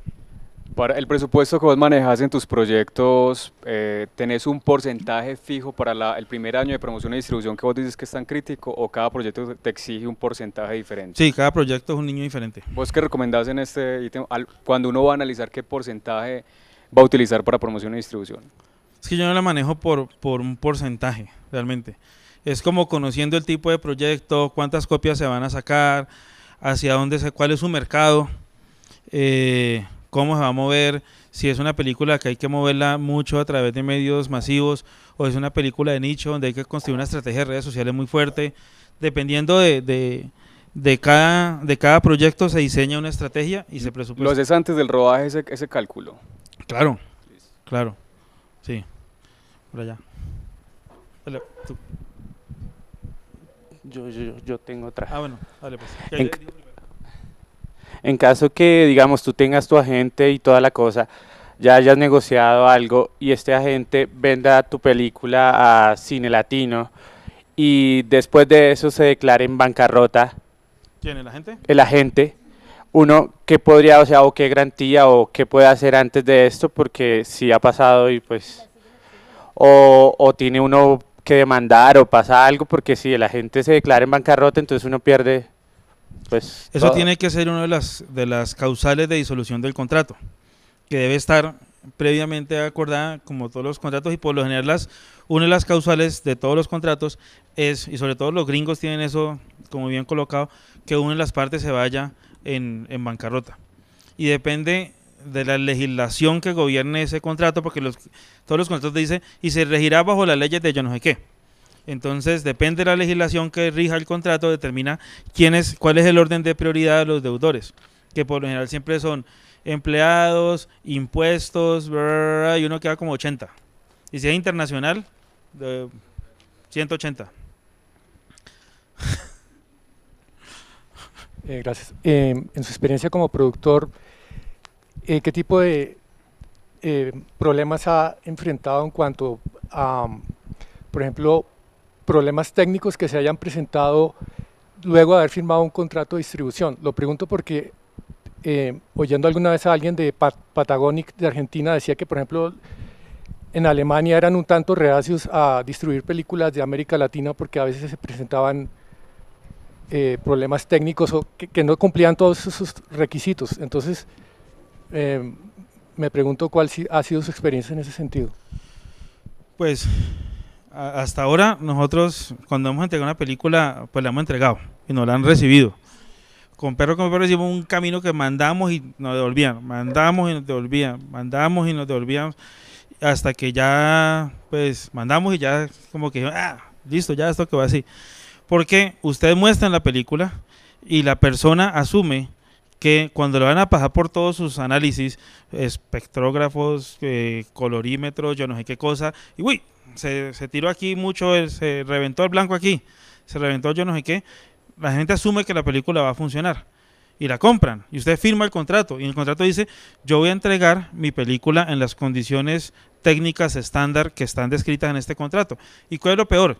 Que usted firma ese contrato y esa persona ya empezó a gastar, sale como loco a venderla, ¿no? Se dice, y ya genera unos costos. Si usted después no puede entregar la película porque un contrato no lo tiene o porque nunca cumplió los estándares, él dice, y entonces ¿cómo vamos a hacer? Porque yo ya gasté un montón de plata, Yo gasté como $18,000 yendo aquí, acá, allá, vendiendo tu película, encima del perjuicio de haber firmado un contrato de que tu película le iba a pasar en todos los países nórdicos, y ya la programaron y no me la pudiste entregar.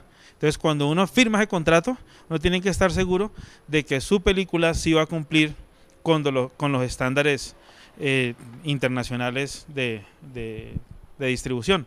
Por eso es muy bueno ver con quién se va a trabajar toda la parte de postproducción y la parte de finalización acá en Colombia, para que esa casa postproductora les garantice que cumple con los estándares mínimos de distribución internacional. Que si es una casa postproductora seria, sabe cuáles son. Ya sabe cuáles son.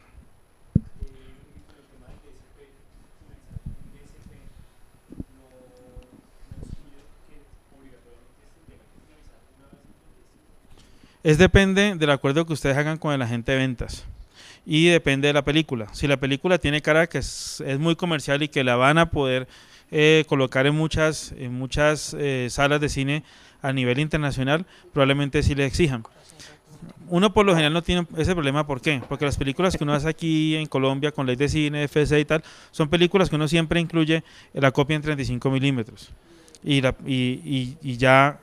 está ese costo incluido allí, teniendo en cuenta que este año ya Cine Colombia termina toda su conversión a digital y no va a tener ni una sola sala en 35 milímetros. Entonces eso, en el transcurso de, digamos, 2 o 3 años máximo, ya...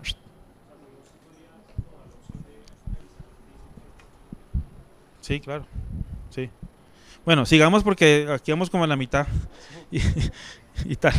Entonces, el agente de ventas, hay otra cosa que puede ser importante, y eso es, para llegar a un agente de venta a veces necesita una cosa que llama el Producer's Rep. Producer's Rep es, eso es muy, lo coloco aquí porque ha sido mi experiencia por lo de Sundance, si se mueven dentro de Estados Unidos.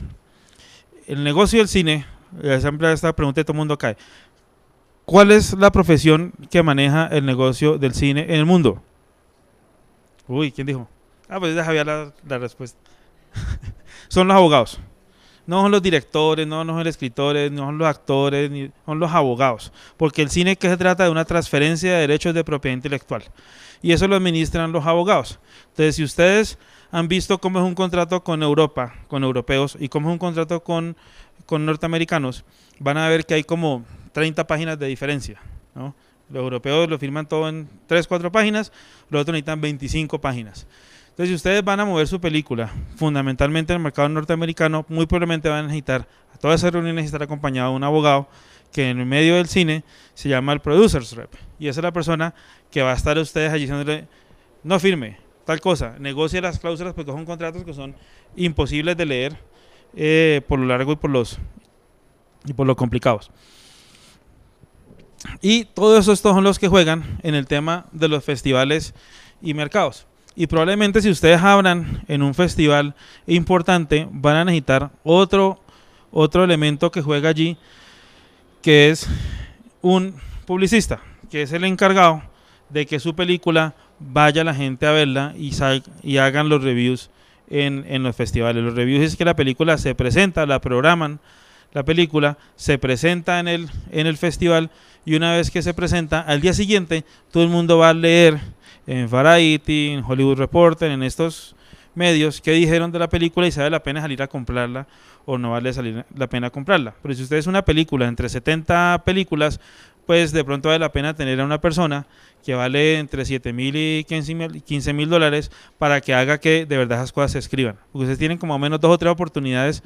Aparte de que llegue al festival y cree que la hizo, pues hay 70 películas alrededor, entonces tiene 2 o 3 chances de que la gente más o menos se dé cuenta que la película existe.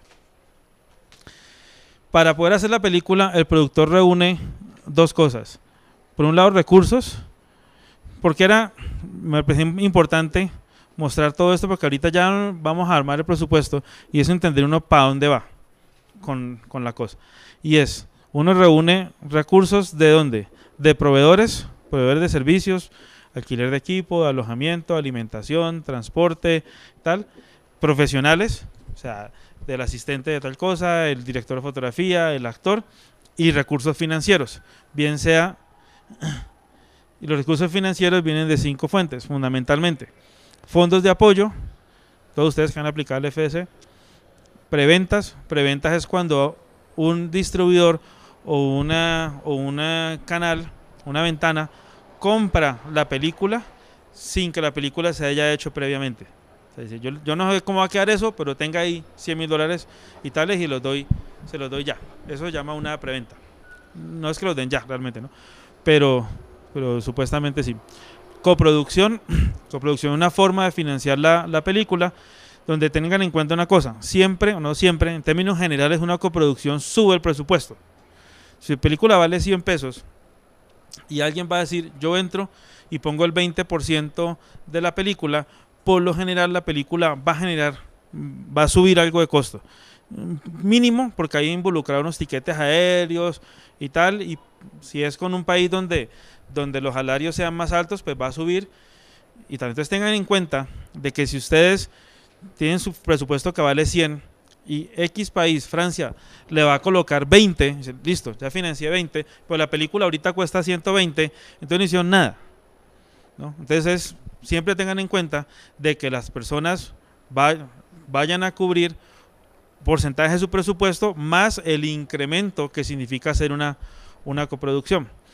Comercialización, que es pues lo que ya conocemos como product placement y tal, que cada vez más se abren opciones para poder hacer esto. Y por último, a la última que uno debe llegar es la inversión privada a riesgo, donde hay socios inversionistas que tienen un interés financiero de recuperación económica sobre su proyecto.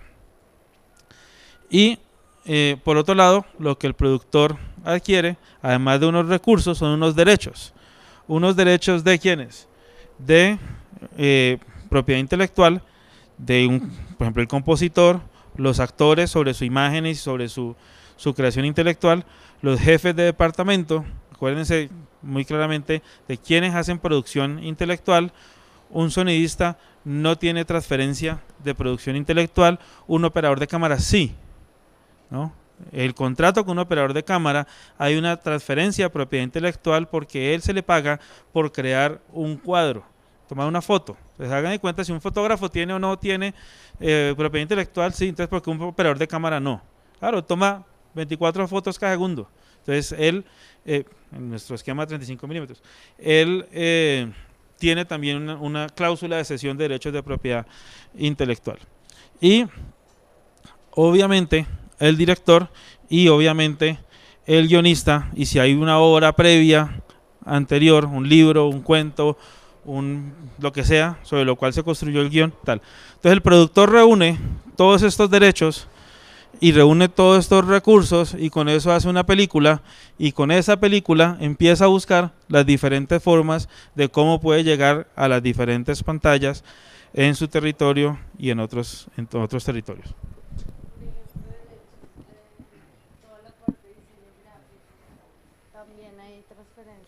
Claro, en arte, el director de arte y todos los que vayan si es un utilero que lo que pasa es que él va a conseguir cosas y ya, es diferente a un diseñador de vestuario, por ejemplo, que sí hay una creación intelectual allí.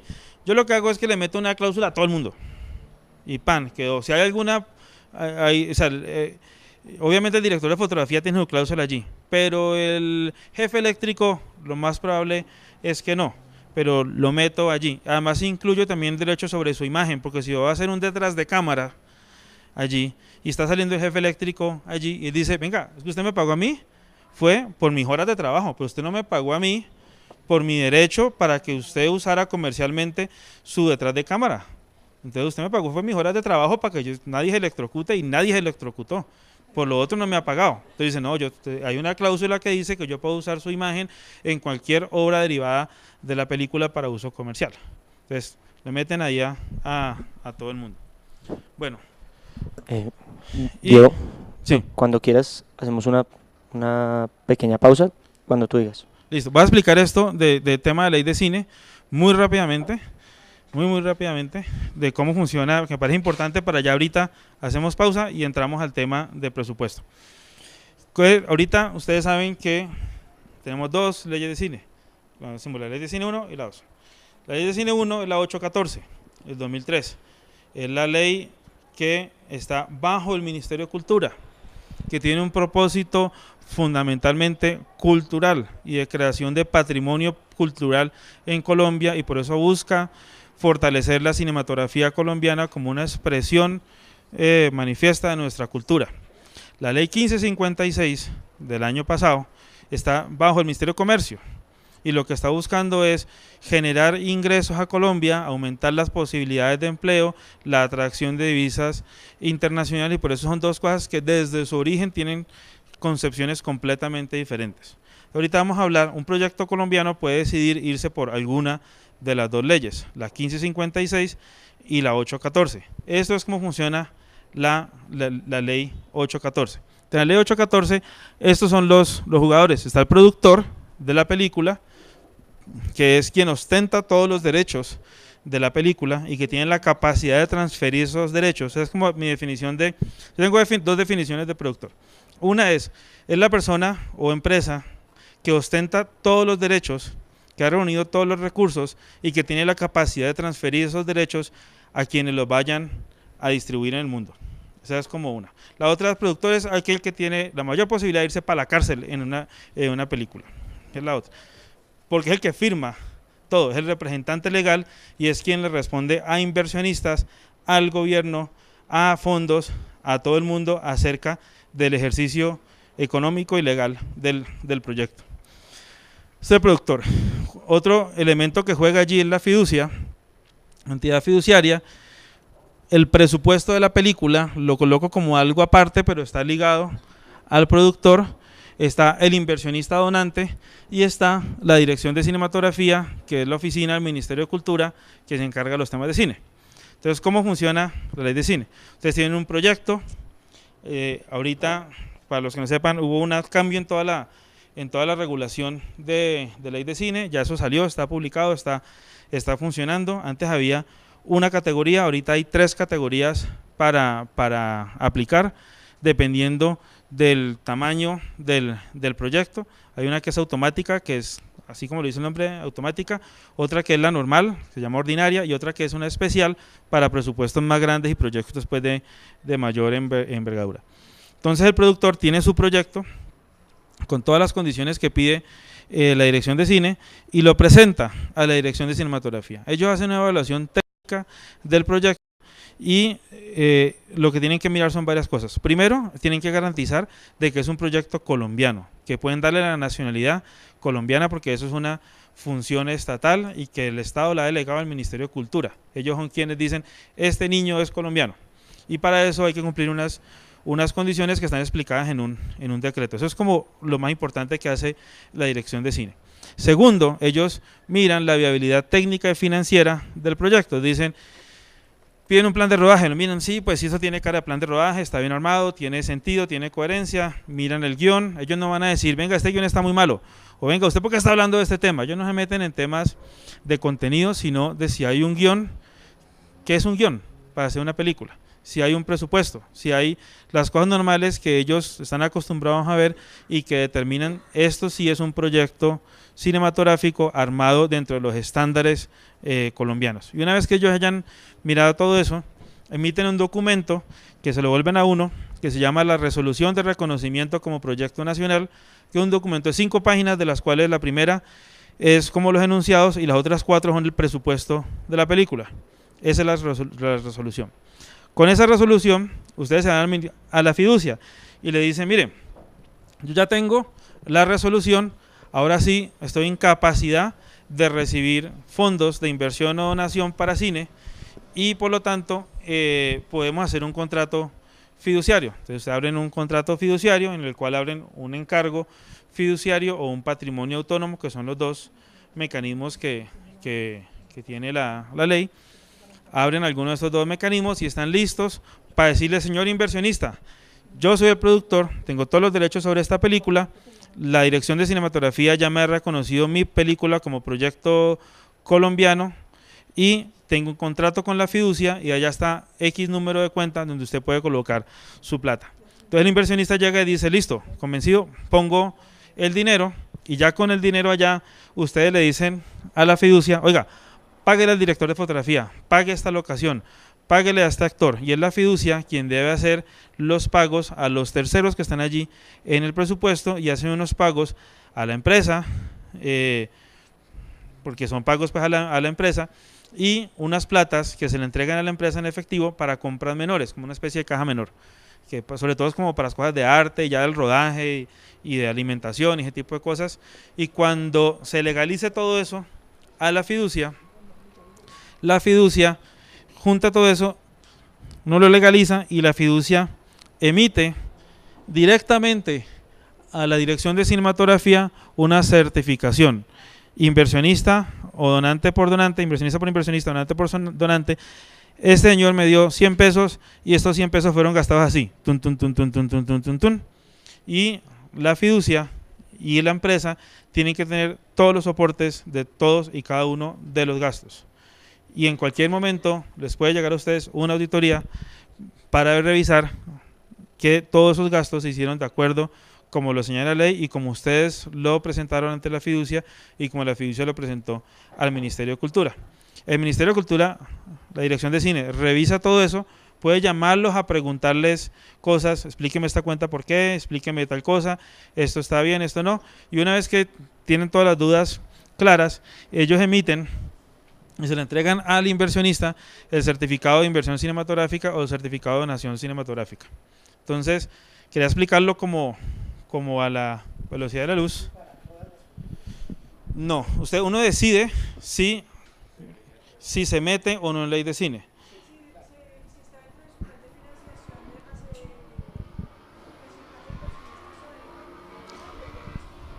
Claro, pero si ustedes tienen inversionistas o donantes, yo no entiendo por qué una persona en estado sobrio no se mete a la ley de cine. No tiene sentido no meterse.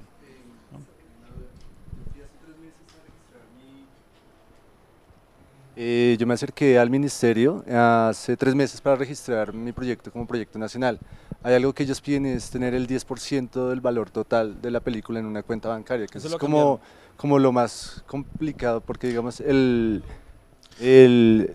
los demás documentos pues ya se tienen, pero digamos este ítem de tener el 10% del valor de la película. Eso se cambió. Es que lo que pasa es ¿Sí? que, sí, la ley de cine, como estaba regulada, todo fue escrito en el 2003.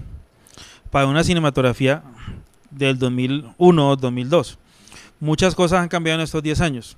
Y en este último año, la Dirección de Cinematografía, en conjunto con mucha gente, se trabajó en actualizar todas esas regulaciones. Y ya ese requisito no está. Ya ese requisito no está.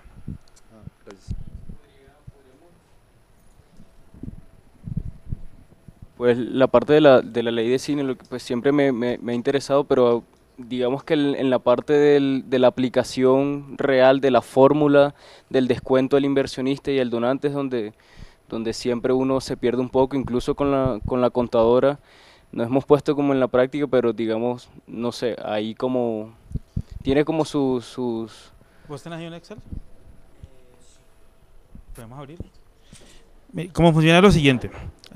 Explico esta y hacemos el corte, para que ya nos metamos en el tema de presupuesto que necesitamos meternos. ¿Cómo funciona eso?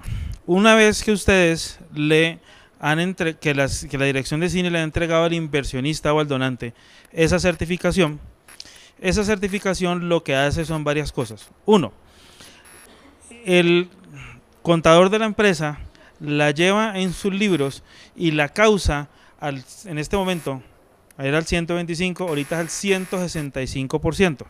Él dice, aquí nos gastamos 100 en esta película. Primera cosa importantísima, nos gastamos 100, cuando realmente la persona lo que hizo fue invertir o donar. ¿Sí o no? Entonces la ley le permite que él diga nos gastamos 100. Cuando uno paga una empresa en su ejercicio normal de operación, dice yo vendí 200 y me gasté 100, mis utilidades son 100. De esos 100 que son mis utilidades, pago el impuesto de renta. ¿Cuánto es el impuesto de renta? 25%. Entonces pago 25 pesos de impuesto de renta. ¿Sí o no? Los gastos. Lo que la ley le dice es, usted puede llevar esto, que no es un gasto, puede llevarlo al gasto. Entonces dice, yo me gasté 100 pesos en la operación de mi empresa, cuando no es así. Pero eso es lo que la ley, eso es la magia de la ley. Llevar eso allí, sí, eso es un gasto. Y segundo, yo me gasté 100, pero la ley le dice, póngalo en 165. ¿Por qué? Porque es una estrategia de fomento para la industria cinematográfica y para que usted se interese en esto, le damos el permiso de que usted lo lleve al 165%. Entonces el contador dice, aquí nos gastamos 100, pero con este papelito que me regalaron, que me dieron, que es una cosita así de ese tamaño, ¡pum!, lo pone allí, lo tiene archivado, y eso le da el permiso de que él no ponga 100, sino que ponga 165. Entonces, el efecto, eso, en Excel. Entonces, en un Excel, que es como se explica muy fácil. Entonces, si ustedes tienen una empresa que dice, genero 1,000 pesos de ventas y 800 pesos de costos, por lo tanto, 1,000 menos 800, 200 de utilidades. Entonces, ¿cuánto pago yo de impuesto de renta? Entonces yo pago 25% de impuesto de renta en este momento, que eso cambió con la reforma tributaria, y esto, mierda, y entonces me toca pagar de impuestos 50 pesos de impuestos, es lo que va a pagar de impuestos. Entonces, ustedes lograron convencer a este mismo señor y diga, venga, meta la plata en esta película, que esto es lo máximo y que yo no sé qué y qué tal. Y el señor dice, listo, yo les voy a dar a ustedes 100 pesos. Pero entonces, esos 100 pesos él no los va a colocar como 100, sino que los va a colocar, bueno, entonces sigue teniendo sus 800, venga, hagamos aquí una cosa para que nos quede más espacio, 600, ¿sí o no? 600, 400 de utilidades, 25% de 100. Entonces él sigue teniendo sus mismos 600 costos operativos, pero esos 100 pesos que les va a dar para su película, el papelito les dice que los puede llevar a 165. Entonces él puede descontar otros 165. Entonces ahora, ¿cuáles son sus utilidades? Sus utilidades son 1,000 menos miércoles. Menos 600, va en 400, menos 165. ¿La magia cuál es? Que cuando va a pagar impuestos, paga impuestos no sobre 100, no sobre 400, sino sobre 235. Entonces, si decimos, ahora, ¿cuánto es que me toca pagar de impuestos? Ah, me toca pagar de impuestos 25 por 235, me toca pagar 58,75. Y ponle que va la magia. Usted coge y resta 100 menos 58,75 y le da el número mágico que todo el mundo dice 41,25. O sea que por cada 100 pesos que esa persona done a una película de cine, de su caja dejan de salir 41,25 pesos. Eso es lo que hace la ley de cine. ¿Sí? ¿Cómo quedó? ¿Cómo más claro? O sea, la persona entrega 100 pesos y dice, tu película, está, 100 pesos, papelito, contador, declaración de renta. Él, sin meter la plata en la película, iba a pagar 100 pesos de impuestos. Metiendo la plata en la película, va a pagar 58,75. O sea que él dejó de pagar 41,25 por cada 100 pesos que él gasta, que él pone en una película. Ahora, ¿qué pasa con los otros 58? Exacto, lo que me ha sucedido es que el empresario, digamos un empresario que le importa nada al cine, lo que viene y dice, lo que suma es lo que pagaría en impuestos sin donación o sin inversión, y lo que hago entonces suma los 58,75 más los 100 que me dieron a mí, son 158, es decir, terminé gastando más que si no hubiese hecho nada y si no me hubiese metido en este... No, porque usted le dice, mire, usted me dio 100, yo ya le devolví a usted 41. ¿En qué? En el papel. Yo ya le devolví. Es el espíritu de la ley de cine. Y es bajarle el nivel de riesgo a las inversiones en cine. Exacto, pero el donante, por ejemplo... El donante lo hace porque dice, ¿sabe qué? Al arte. Sí, y he tenido donantes y dice, ¿sabe qué? No nos enredemos, yo quiero que la película se haga, paguen lo máximo, tenga, y ya.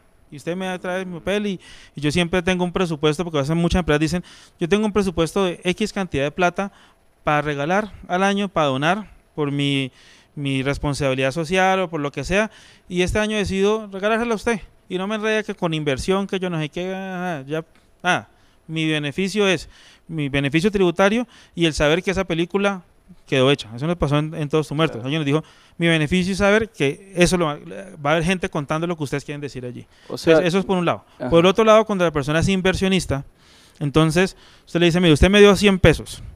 Si usted me dio 100 pesos como inversionista, es porque yo le voy a devolver 100 más algo. ¿Cuánto es ese algo? Ese algo es la comparación que ese inversionista haga con si coloca la plata en el banco, si la coloca la plata en abrir un restaurante, si coloca la plata en una hectárea de sorgo, lo que sea. Él tiene sus cuentas. Dice, ¿cuánto me da esto allí? Esto me da X, una tasa de retorno, una tasa de interés, de devolución de la plata, una tasa de retorno. Lo que hace la ley de cine es que usted le dice, mire, como este negocio es tan riesgoso, que allí nos saltamos a otro tema, que es la relación con los inversionistas, y es como este negocio es tan riesgoso, lo que hace la ley de cine es que yo de entrada, aunque la película le vaya mal, yo le estoy devolviendo a usted 41.25. Lo único que necesito es gastarme la plata, yo le aseguro que yo me la gasto. Entonces, una vez que yo me la haya gastado y haya hecho todo bien, a usted le devuelvo 41.25. Ahora, el resto de los 58, ¿cómo se los devuelvo? Ahí ya es donde ustedes tienen que armar un proyecto económico lo suficientemente sólido que diga, es que esta película va para estos mercados, este es mi presupuesto, estos son los costos, esta es mi estrategia de mercado. Así cuenta igualito como que este es un restaurante de esta comida, a esta gente le gusta, lo va a colocar en este sitio, vale tanto, los meseros, yo no sé qué, la gente va a ir porque la comida es buenísima o porque el ambiente es muy chévere o porque hay shows o porque lo que sea. Entonces ustedes tienen que armar el proyecto económico y decir cómo le van a recuperar no solamente los 58 que faltan, sino generarle una utilidad, porque si no, ¿para qué va a meter el plata? Pero lo que hace la ley de cine es bajar el nivel de riesgo y decir, yo de entrada le estoy devolviendo 40, ya, 41.25 le estoy devolviendo, y usted me tiene que aceptar que yo se lo estoy devolviendo. No es que me diga, no, yo recibí los 40, pero no, hagamos de cuenta que yo no recibí eso y me da 100. No, pues eso, la ley de cine fue creada para que el inversionista acepte que ese documento es parte de la devolución de su inversión.